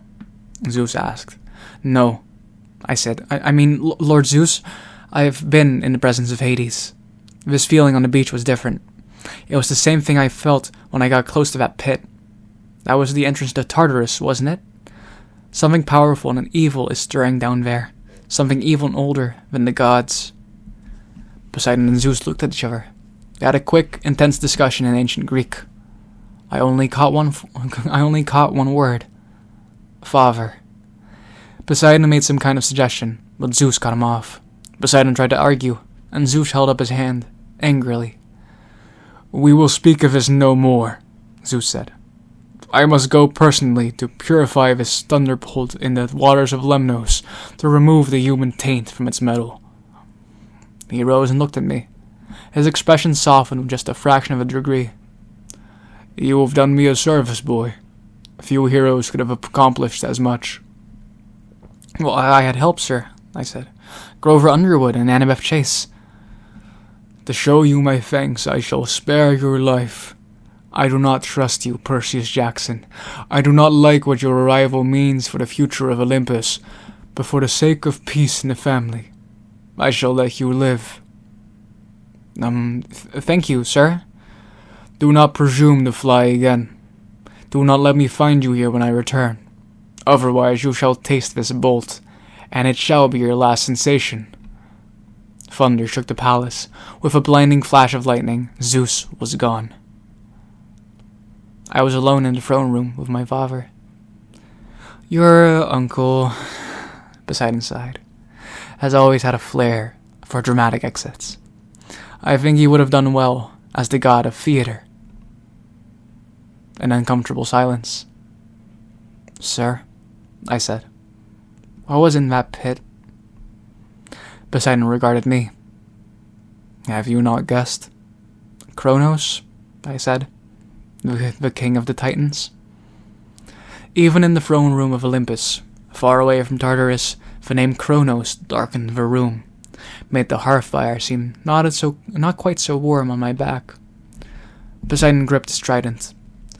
In the first war, Percy, Zeus cut our father Kronos into 1,000 pieces, just as Kronos had done to his own father, Ouranos. Zeus cast Kronos' remains into the darkest pit of Tartarus. The Titan army was scattered, their mountain fortress on Etna destroyed, their monstrous allies driven to the farthest corner of the earth, and yet Titans cannot die, any more than the gods can. Whatever is left of Kronos is still alive in some hideous way, still conscious in his eternal pain, still hungering for power. He's healing, I said. He's coming back. Poseidon shook his head. From time to time, over the eons, Kronos has stirred. He enters men's nightmares and breathes evil thoughts. He awakens restless monsters from the depths, but to suggest he could rise from the pit is another thing. Well, that's what he intends, father. That's what he said. Poseidon was silent for a long time. Lord Zeus has closed discussion on this matter. He will not allow talk of Kronos. You have completed your quest, child. That is all you need to do. But, I stopped myself. Arguing would do no good. It would very possibly anger the only god I had on my side. As you wish, father. A faint smile played on his lips. Obedience doesn't come naturally to you, does it? No, sir. I must take some blame for that, I suppose. The sea does not like to be restrained. He rose to his full height and took up his trident. Then he shimmered and became the size of a regular man, standing directly in front of me. You must go, child. But first, know that your mother has returned. I stared at him, completely stunned. My mother? You will find her at home. Hades sent her when you recovered his helm. Even the Lord of Death pays his debts. My heart was pounding. I couldn't believe it. Would you? I wanted to ask if Poseidon would come with me to see her, but then I realized that was ridiculous. I imagined loading the god of the sea into a taxi and taking him up to taking him up to the Upper East Side. If he'd wanted to see my mom after all these years, he would have. And there was smelly Gabe to think about. Poseidon's eyes took on a little sadness. When you return home, Percy, you must make an important choice. You will find a package waiting in your room. A package? You will understand when you see it. No one can choose your path, Percy. You must decide. I nodded, though I didn't know what he meant. Your mother is a queen among women, Poseidon said wistfully. I had not met such a mortal woman in 1,000 years. Still, I'm sorry you were born, child. I have brought you a hero's fate, and a hero's fate is never happy. It is never anything but tragic. I tried not to feel hurt. Here was my own dad telling me he was sorry he had been born. I don't mind, father.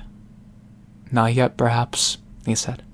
Not yet, but it was an unforgivable mistake on my part. I'll leave you then. I bowed awkwardly. I won't bother you again. I was 5 steps away when he called. Perseus. I turned. There was a different light in his eyes, a fiery kind of pride. You did well, Perseus. Do not misunderstand me. Whatever else you do, know that you are mine. You are a true son of the sea god. As I walked back from the city of the gods, conversation stopped. The muses paused their concert. People and satyrs and naiads all turned towards me, their faces filled with respect and gratitude. And as I passed, they knelt, as if I were some kind of hero. 50 minutes later, I was still in a trance. I was back in the streets of Manhattan. I caught a taxi to my mom's apartment, rang the doorbell, and there she was, my beautiful mother, smelling of peppermint and licorice, the weariness and worry evaporating from her face as soon as she saw me. Oh, Percy! Oh, thank goodness, oh, my baby! She crushed the air right out of me. We stood in the hallway as she cried and ran her hands through my hair. I'll admit it, my eyes were a little misty too. I was shaking. I was so relieved to see her. She told me she'd just appeared at the apartment that morning, scaring Gabe half out of his wits. She didn't remember anything since the Minotaur, and couldn't believe it when Gabe told her I was a wanted criminal, traveling across the country, blowing up national monuments. She'd been going out of her mind with worry all day because she hadn't heard the news. Gabe had forced her to go into work, saying she had a month's salary to make up and she'd better get started. I swallowed back my anger and told her my own story. I tried to make it sound less scary than it had been, but that wasn't easy. I was just getting to fight with Ares when Gabe's voice interrupted from the living room. Hey Sally, is the meatloaf done yet or what? She closed her eyes. He isn't going to be happy to see you, Percy. The store got 500,000 phone calls today from LA. Something about free appliances? Oh yeah, about that. She managed a weak smile. Just don't make him angrier, alright? Come on. In the month I'd been gone, the apartment had turned into Gabe land. Garbage was ankle deep on the carpet. The sofa had been upholstered in beer cans. Dirty socks and underwear hung off the lampshades. Gabe and 3 of his big goony friends were playing poker at the table. When Gabe saw me, his cigar dropped out of his mouth. His face got redder than lava. Hey, you got nerve coming here, you little punk. I fought the police. Well, he's not a fugitive after all, my mom interjected. Isn't that wonderful, Gabe? Gabe looked back and forth between us. He didn't seem to think my homecoming was so wonderful. Bad enough I had to give back your life insurance money, Sally, he growled. Get me the phone, I'll call the cops. Gabe, no. He raised his eyebrows. Did you just say no? You think I'm gonna put up with this punk again? I could still press charges against him for ruining my Camaro. But... He raised his hands, and my mother flinched. For the first time, I'd realized something. Gabe had hit my mother. I didn't know when, or how much, but I was sure he'd done it. Maybe it had been going on for years when I wasn't around. A balloon of anger started expanding in my chest. I came toward Gabe, instinctively taking my pen out of my pocket. He just laughed. What, punk? You gonna write on me? Touch me? And you're gonna go to jail forever, you understand? Hey, Gabe, his friend Eddie interrupted. He's just a kid. Gabe looked at him resentfully and mimicked in a falsetto voice, "I'm just a kid." His other friends laughed like idiots. I'll be nice to you, punk." Gabe showed me his tobacco-stained teeth. "I'll give you 5 minutes to get your stuff and clear out. After that, I call the police." "Gabe," my mother pleaded.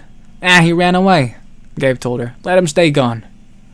I was itching to uncap Riptide, but even if I did, the blade wouldn't hurt humans, and Gabe, by the loosest definition, was human. My mother took my arm. "Please, Percy, come on, we'll go to your room." I let her pull me away, my hands still trembling with rage. My room had been completely filled with Gabe's junk. There were stacks of used car batteries, a rotting bouquet of sympathy flowers with a card from somebody who had seen his Barbara Walters interview. "Hey, Gabe's just upset, honey," my mom told me. I'll talk to him later. I'm sure it'll work out." "Mom, it'll never work out. Not as long as Gabe's here." She wrung her hands nervously. I'll take you to work with me for the rest of the summer. In the fall, maybe there's another boarding school. Hey, Mom?" She lowered her eyes. I'm trying, Percy. I need some time." A package appeared on my bed. At least I could have sworn it hadn't been there a moment before. It was a battered cardboard box about the right size to fit a basketball. The address on the mailing slip was in my own handwriting. "The Gods, Mount Olympus, 600th floor, Empire State Building, New York, New York. With best wishes, Percy Jackson." Over the top in black marker, in a man's clear, bold print, was the address of our apartment, and the words, "Return to sender." Suddenly I understood what Poseidon had told me on Olympus. A package, a decision. Whatever else you do, know that you are mine. You are a true son of the sea god. I looked at my mom. "Mom, do you want Gabe gone?" "Well, Percy, it isn't that simple. Mom, just tell me. That jerk has been hitting you. Do you want him gone or not?" She hesitated and then nodded almost imperceptibly. "Yes, Percy. Yes, I do. And I'm trying to get up my courage to tell him. But you can't do this for me. You can't solve my problems." I looked at the box. I could solve a problem. I wanted to slice that package open, plop it on the poker table, and take out what was inside. I could start my very own statue garden, right here in the living room. That's what a Greek hero would do in stories, I thought. That's what Gabe deserves. But a hero story always ended in tragedy. Poseidon had told me that. I remembered the underworld. I thought about Gabe's spirit drifting forever in the fields of asphodel, or condemned to some hideous torture behind the barbed wire of the fields of punishment. An eternal poker game, sitting up to his waist in boiling oil, or listening to opera music. Did I have to write to send someone there? Even Gabe? A month ago, I wouldn't have hesitated. Now, I can do it, I told my mom. One look inside this box, and he'll never bother you again. She glanced at the package and seemed to understand immediately. "No, Percy," she said, stepping away. You can't." "Poseidon called you a queen," I told her. "He said he hadn't met a woman like you in 1,000 years. Her cheeks flushed. "Percy!" "Hey, you deserve better than this, Mom. You should go to college, get your degree. You can write your novel, meet a nice guy maybe, live in a nice house. You don't need to protect me anymore by staying with Gabe. Let me get rid of him." She wiped a tear off her cheek. "You sound so much like your father," she said. He offered to stop the tide for me once. He offered to build me a palace at the bottom of the sea. He thought he could solve all my problems with a wave of his hand. Well, what's wrong with that?" Her multicolored eyes seemed to search inside me. "I think you know, Percy. I think you're enough like me to understand. If my life is going to mean anything, I have to live it myself. I can't let a god take care of me, or my son. I have to find the courage on my own. Your quest has reminded me of that." We listened to the sounds of poker chips and swearing. ESPN from the living room television. "I'll leave the box," I said. "If he threatens you." She looked pale, but she nodded. Where will you go, Percy? Half-Blood Hill. For the summer, or forever? I guess that depends. We locked eyes, and I sensed that we had an agreement. We would see how things stood at the end of the summer. She kissed my forehead. You'll be a hero, Percy. You'll be the greatest of all. I took one last look around my bedroom. I had a feeling I'd never seen again. Then I walked with my mother to the front door. Leaving so soon, punk? Gabe called after me. Good riddance. I had one last twinge of doubt. How could I turn down the perfect chance to take revenge on him? I was leaving here without saving my mom. Hey, Sally, he yelled. What about that meatloaf, huh? A steely look of anger flared in my mom's eyes, and I thought, just maybe, I was leaving her in good hands after all. Her own. The meatloaf is coming right up, dear, she told Gabe. The meatloaf surprise. She looked at me and winked. The last thing I saw as the door swung closed was my mom staring at Gabe, as if she were contemplating how he would look as a garden statue. Chapter 22. The last chapter. The prophecy comes true. We were the first heroes to return alive to Half-Blood Hill since Luke, so of course everybody treated us as if we'd won some reality TV contest. According to camp tradition, we wore laurel wreaths to a big feast prepared in our honor, then led a procession down to the bonfire, where we got to burn the burial shrouds our cabin had made for us in our absence.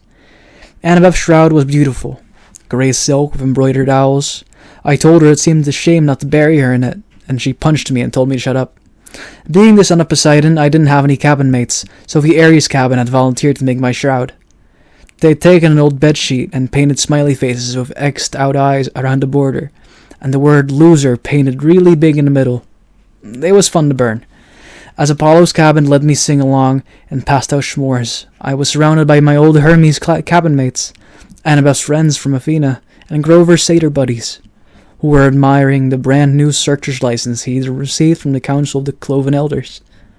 The council had called Grover's performance on the quest brave to the point of indigestion, horns and whiskers above anything we've seen in the past. The only ones not in the party mood were Clarice and her cabin mates, whose poisonous looks told me they'd never forgive me for disgracing their dad. And that was okay with me. Even Dionysus' welcome home speech wasn't enough to dampen my spirits. Yes, so the little brat didn't get himself killed and now he'll have an even bigger head. Well, huzzah for that.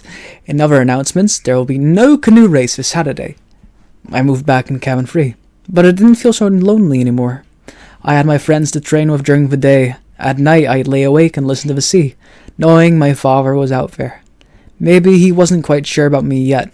Maybe he hadn't even wanted me born, but he was watching, and so far he was proud of what I had done. As for my mom, she had a chance at a new life. Her letter arrived a week after I got back to camp. She told me Gabe had left mysteriously. Disappeared off of the face of the planet, in fact. She'd reported him missing to the police, but she had a funny feeling they would never find him. On a completely unrelated subject, she sold her first life-sized concrete sculpture, entitled The Poker Player, to a collector, through an art gallery in Soho. She'd gotten so much money for it, she'd put a deposit down on a new apartment and made a payment on her first semester's tuition at NYU. The Soho Gallery was glamoring for more of her work, which they called a huge step forward in super ugly neo-realism. But don't worry, my mom wrote, I'm done with the sculpture. I've disposed of that box of tools you left me. It's time for me to return to writing. At the bottom she wrote, P.S. Percy, I found a good private school here in the city. I've put a deposit down to hold you a spot, in case you just want to enroll in 7th grade. You could live at home, but if you want to go year-round at Half-Blood Hill, I'll understand. I folded the note carefully and set it up on my bedside table. Every night before I went to sleep, I read it again, and I tried to decide how to answer her. On the 4th of July, the whole camp gathered at the beach for a firework display by Cabin 9. Being Hephaestus' kids, they weren't going to settle for a few lame red and white blue explosions. They'd anchored a barge offshore and loaded it with rockets the size of Patriot missiles. According to Annabeth, who had seen the show before, the blast would be sequenced so tightly they would look like frames of animation across the sky. The finale was supposed to be a couple of 100-foot-tall Spartan warriors who would crackle to life above the ocean, fight a battle, and then explode in a million colors. As Annabeth and I were spreading a picnic blanket, Grover showed up to tell us goodbye. He was dressed in his usual jeans and t-shirt and sneakers, but in the last few weeks he'd started to look older, almost high school age. His goatee had gone thicker. He'd put on a bit of weight. His horns had grown at least an inch, so he now had to wear his Rasta cap all the time to pass as a human. I'm off, he said. I just came to say, well, you know. I tried to feel happy for him. After all, it wasn't every day a satyr got permission to go look for the great god Pan, but it was hard saying goodbye.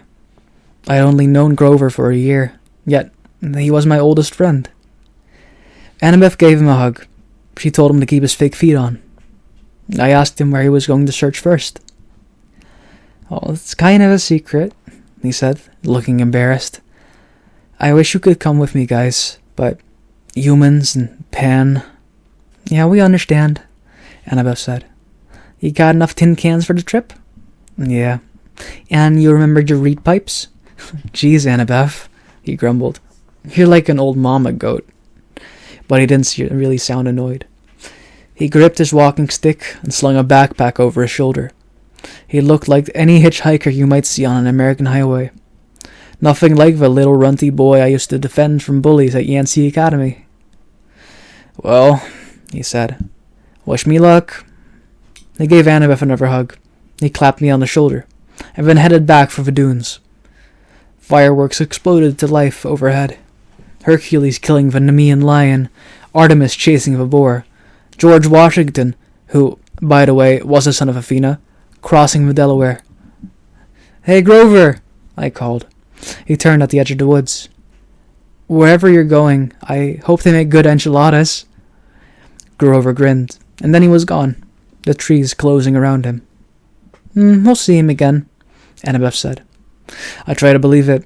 The fact that no searcher had ever come back in 2,000 years... Well, I decided not to think about that. Grover would be the first. He had to be. July passed. I spent my days devising new strategies for capture the flag and making alliances with the other cabins to keep the banner out of Ares' hands. I got to the top of the climbing wall for the first time without getting scorched by lava. From time to time, I'd walk past the big house, glance up at the attic windows, and think about the oracle. I tried to convince myself that its prophecy had come to completion. You shall go west and face the god who has turned. Been there, done that, even though the traitor god had turned out to be Ares rather than Hades. You shall find what was stolen and see it safe returned. Check. 1 master bolt delivered. 1 helm of darkness back on Hades' oily head. You shall be betrayed by one who calls you a friend. This line still bothered me. Ares had pretended to be my friend, and then betrayed me. I guess that must be what the oracle meant. And you shall fail to save what matters most in the end. Well, I had failed to save my mom, but only because I let her save herself, and I knew that was the right thing. So why was I still uneasy? The last night of summer session came all too quickly. The campers had one last meal together. We burned part of our dinner to the gods. At the bonfire, the senior counselors awarded the end-of-summer beads. I got my own leather necklace, and when I saw the bead for my first summer, I was glad the firelight covered my blushing. The design was pitch black, with a sea-green trident shimmering in the center. The choice was unanimous, Luke announced. This bead commemorates the first son of the sea god at this camp, and the quest he undertook into the darkest part of the underworld to stop a war. The entire camp got up to their feet and cheered. Even Ares' cabin felt obliged to stand. Athena's cabin steered Annabeth to the front so she could share in the applause. I'm not sure I'd ever felt as happy or sad as I did in that moment. I'd finally found a family, people who cared about me and thought I'd done something right. And in the morning, most of them would be leaving for the year. The next morning, I found a form letter on my bedside table. I knew Dionysus must have filled it out, because he stubbornly insisted on getting my name wrong. Dear Peter Johnson, if you intend to stay at Camp Half-Blood all year round, you must inform the big house by noon today. If you do not announce your intentions, we will assume you have vacated your cabin or died a horrible death. Cleaning harpies will begin work at sundown. They will be authorized to eat any unregistered campers. All personal articles left behind will be incinerated in the lava pit. Have a nice day, Mr. D. Dionysus, Camp Director, Olympian Council, number 12. That's another thing about ADHD. Deadlines just aren't real to me until I'm staring one in the face. Summer was over, and I still hadn't answered my mother or the camp about wherever I was staying. Now I only had a few hours to decide. The decision should have been easy. 9 months of hero training or 9 months of sitting in a classroom, duh. But there was my mom to consider. For the first time, I had the chance to live with her for a whole year, without Gabe. I had a chance to be home and knock around the city in my free time. I remember what Annabeth had said so long ago on our quest. The real world is where the monsters are. That's where you learn whether you are any good or not. I thought about the fate of Thalia, daughter of Zeus. I wondered how many monsters would attack me if I left Half-Blood Hill. If I stayed in one place for a whole school year, without Chiron or my friends around to help me, would my mom even survive until the next summer? That was assuming the spelling tests and 5-paragraph essays didn't kill me. I decided I'd go down to the arena to do some sword practice. Maybe that would clear my head.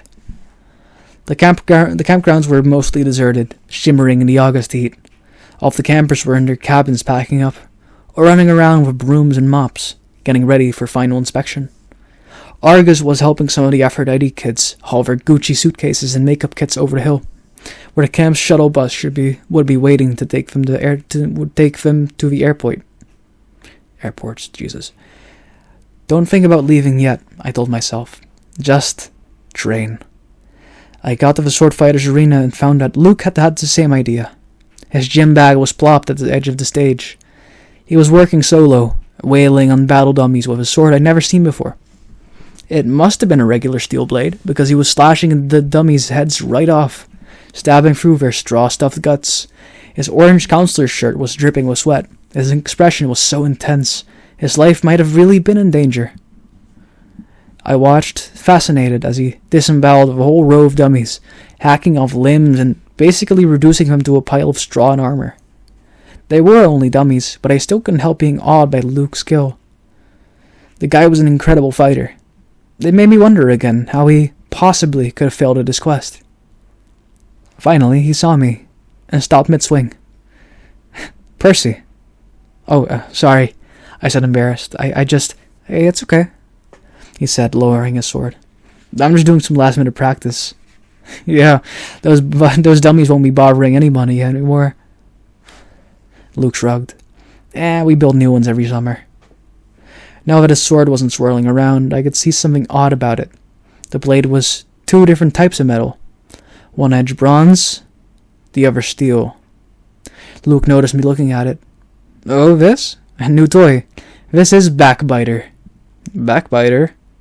Luke turned the blade into the light so it glinted wickedly. One side is celestial bronze. The other is tempered steel. Works on both mortals and immortals. I thought about what Chiron had told me when I started my quest. That a hero should never harm mortals unless absolutely necessary. I didn't know they could make weapons like that. Well, they probably can't, Luke agreed. It's one of a kind. He gave me a tiny smile and then slid the sword into its scabbard. Hey, listen, I was going to come looking for you. What do you say we go down to the woods one last time? Look for something to fight. I don't know why, but I hesitated. I should have felt relieved that Luke was being so friendly. Ever since I'd gotten back from the quest, he'd been acting a little distant. I was afraid he might resent me for all the attention I'd gotten. You think that's a good idea? Come on. He rummaged in his gym bag and pulled out a 6-pack of Cokes. Drinks are on me. I stared at the Cokes, wondering where the heck he'd gotten them. There were no regular mortal sodas at the camp store. No way to smuggle them in unless you talk to a satyr, maybe. Of course, the magic dinner goblets would fill with anything you want, but it just didn't really taste the same as real Coke, straight out of the can. Sugar and caffeine. My willpower crumbled. Sure, why not? We walked down to the woods and kicked around for some kind of monster to fight, but it was too hot. All the monsters with any sense must have been taking siestas in their nice cool caves. We found a shady spot by the creek where I'd broken Clarice's spear during my first capture the flag game. We sat on a big rock, drank our cokes, and watched the sunlight in the woods. After a while, Luke said, "So, you miss being on a quest? With monsters attacking me every 3 feet? Are you kidding?" Luke raised an eyebrow. Yeah, I miss it, I admitted. And you? A shadow passes over his face. I was used to hearing from the girls how good-looking Luke was, but at the moment he looked weary and angry and not at all handsome. His blonde hair was grey in the sunlight. The scar on his face looked deeper than usual. I could imagine him as an old man. I've lived at Half-Blood Hill year-round since I was 14, he told me. Ever since Thalia, well, you know. I trained and trained and trained. I never got to be a normal teenager, out there in the real world. Then they threw me one quest, and when I came back, it was like, okay, ride's over, have a nice life. He crumpled the coke and threw it away into the creek, which really shocked me. One of the first things you learn at Camp Half-Blood is, don't litter. You'll hear from the nymphs and the naiads, and they'll get even. You'll crawl into bed one night and you'll find your sheets filled with centipedes and mud. The heck with laurel wreaths, Luke said. I'm not going to end up like one of those dusty trophies in the big house attic. Hey, you make it sound like you're leaving. Luke gave me a twisted smile. Oh, I'm leaving all right, Percy. And I brought you down here to say goodbye. He snapped his fingers. A small fire burned a hole in the ground at my feet. Out crawled something glistening black, about the size of my hand. A scorpion. I started to go for my pen.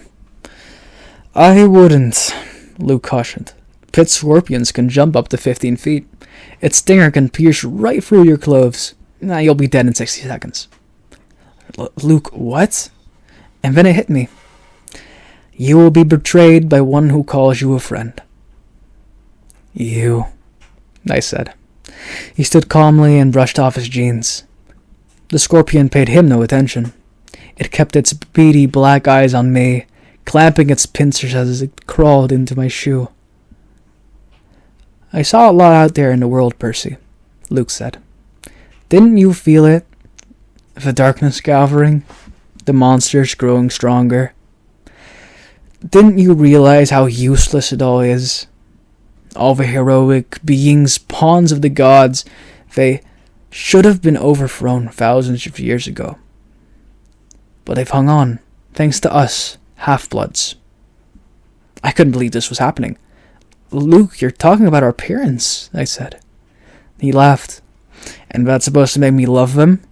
Their precious Western civilization is a disease, Percy. It's killing the world. The only way to stop it is to burn it to the ground. Start over with something more honest. You're as crazy as Ares. His eyes flared.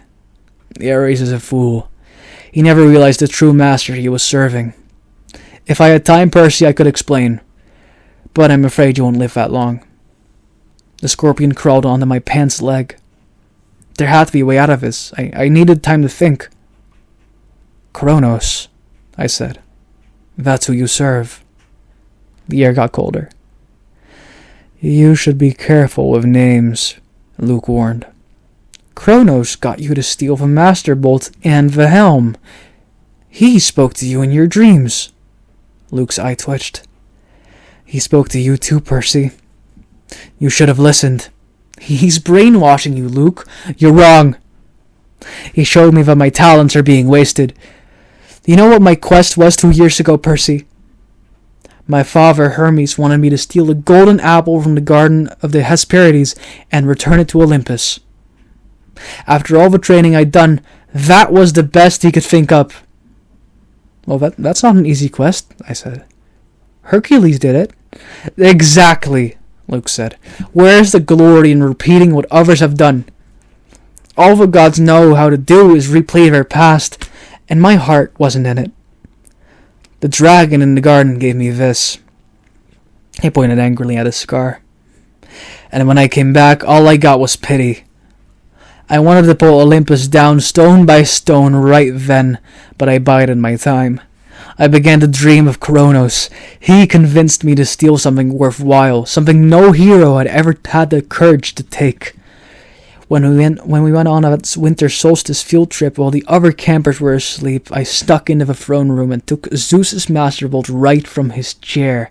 Hades' helm of darkness, too. You wouldn't believe how easy it was. The Olympians are so arrogant, they never dreamed someone would dare steal from them. Their security is horrible.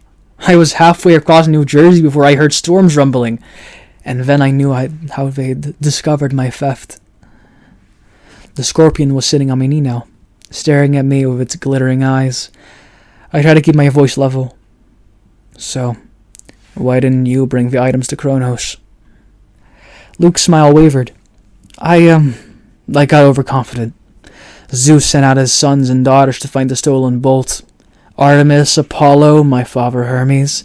But it was Ares who caught me. I could have beaten him, but I wasn't careful enough. He disarmed me, took the items of power, threatened to return them to Olympus and burn me alive, and then Kronos' voice came to me and told me what to say.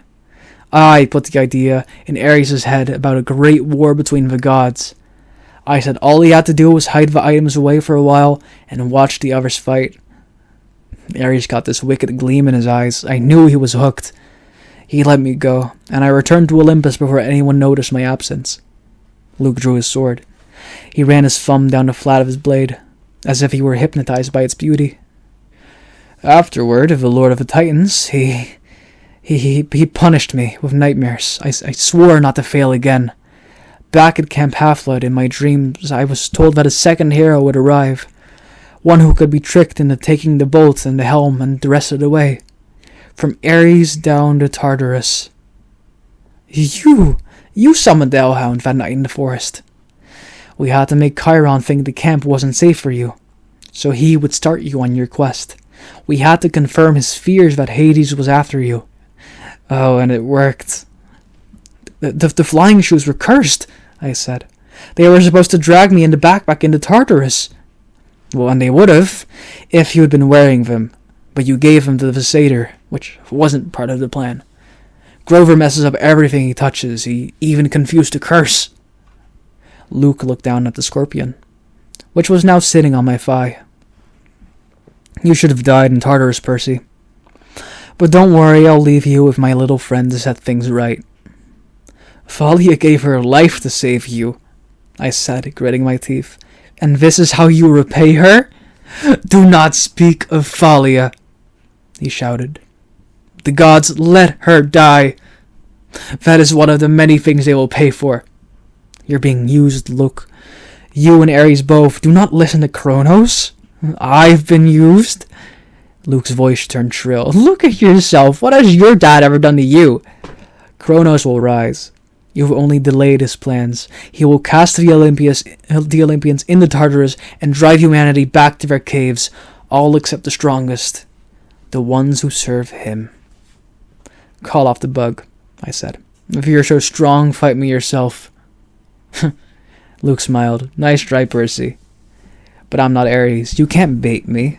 My lord is waiting, and he's got plenty of quests for me to undertake. Luke, goodbye, Percy. There's a new golden age coming, and you won't be part of it. He slashed his sword in an arc and disappeared in the ripple of darkness. The scorpion lunged. I swatted it away with my hand and uncapped my sword. The thing jumped at me, and I cut it in half in midair. I was about to congratulate myself until I looked down at my hand. My palm had a huge red welt, oozing and smoking with yellow guck. The thing had gotten me after all. My ears bounded, my vision went foggy. The water, I thought. It healed me before. I stumbled to the creek and submerged my hand, but nothing seemed to happen. The poison was too strong. My vision was getting dark. I could barely stand up. 60 seconds, Luca told me. I had to get back to camp. If I collapsed out here, my body would be dinner for a monster. Nobody would ever know what had happened. My legs felt like lead. My forehead was burning. I stumbled toward the camp, and the nymphs stirred from their trees. Help, I croaked. Please. 2 of them took my arm, pulling me along. I remember making it to the clearing, a counselor shouting for help, a centaur blowing a conch horn. And then everything went black. I woke up with a drinking straw in my mouth. I was sipping something that tasted like liquid chocolate chip cookies. Nectar. I opened my eyes. I was propped up in a bed in the sick room of the big house, my right hand bandaged like a club. Argus stood guard in the corner. Annabeth sat next to me, holding my nectar glass and dabbing a washcloth on my forehead. Here we are again, I said. You idiot, Annabeth said, which is how I knew she was overjoyed to see me conscious. You were turning green and turning grey when we found you. If it weren't for Chiron's healing... No, Chiron's voice said. Percy's constitution deserves some of the credit. He was sitting near the foot of my bed in human form, which was why I hadn't noticed him yet. His lower half was magically compacted into the wheelchair, his upper half dressed in a coat and tie. He smiled, but his face looked weary and pale, the way it did when he'd been up all night grading Latin papers. How are you feeling? He asked. Like my insides had been frozen and then microwaved? Apt, considering that was pit scorpion venom. Now, you must tell me, if you can, exactly what happened. Between sips of nectar, I told him the story. The room was quiet for a long time. I can't believe that, Luke. Annabeth's voice faltered. Her expression turned angry and sad. Yes, I can believe it. May the gods curse him. He was never the same after his quest. This must be reported to Olympus, Chiron murmured. I will go at once. Luke is out there right now, I said. I have to go after him. Chiron shook his head. No, Percy. The gods won't even talk about Kronos, I snapped. Zeus declared the matter closed. Percy, I know this is hard, but you must not rush out for vengeance. You aren't ready. I didn't like it, but part of me suspected that Chiron was right. One look at my hand and I knew I wasn't going to be using the sword fighting anyone anytime soon. Chiron, your prophecy from the oracle. It was about Kronos, wasn't it?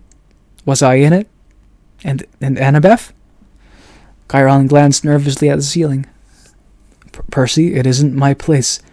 You've been ordered not to talk about it. Haven't you? His eyes were sympathetic, but sad. You will be a great hero, child. I will do my best to prepare you. But if I'm right about the path ahead of you... Thunder boomed overhead, rattling the windows. All right, Chiron shouted. Fine. He sighed in frustration. The gods have their reasons, Percy. Knowing too much of your future is never a good thing. Well, we can't just sit back and do nothing. We will not sit back, Chiron promised. But you must be careful.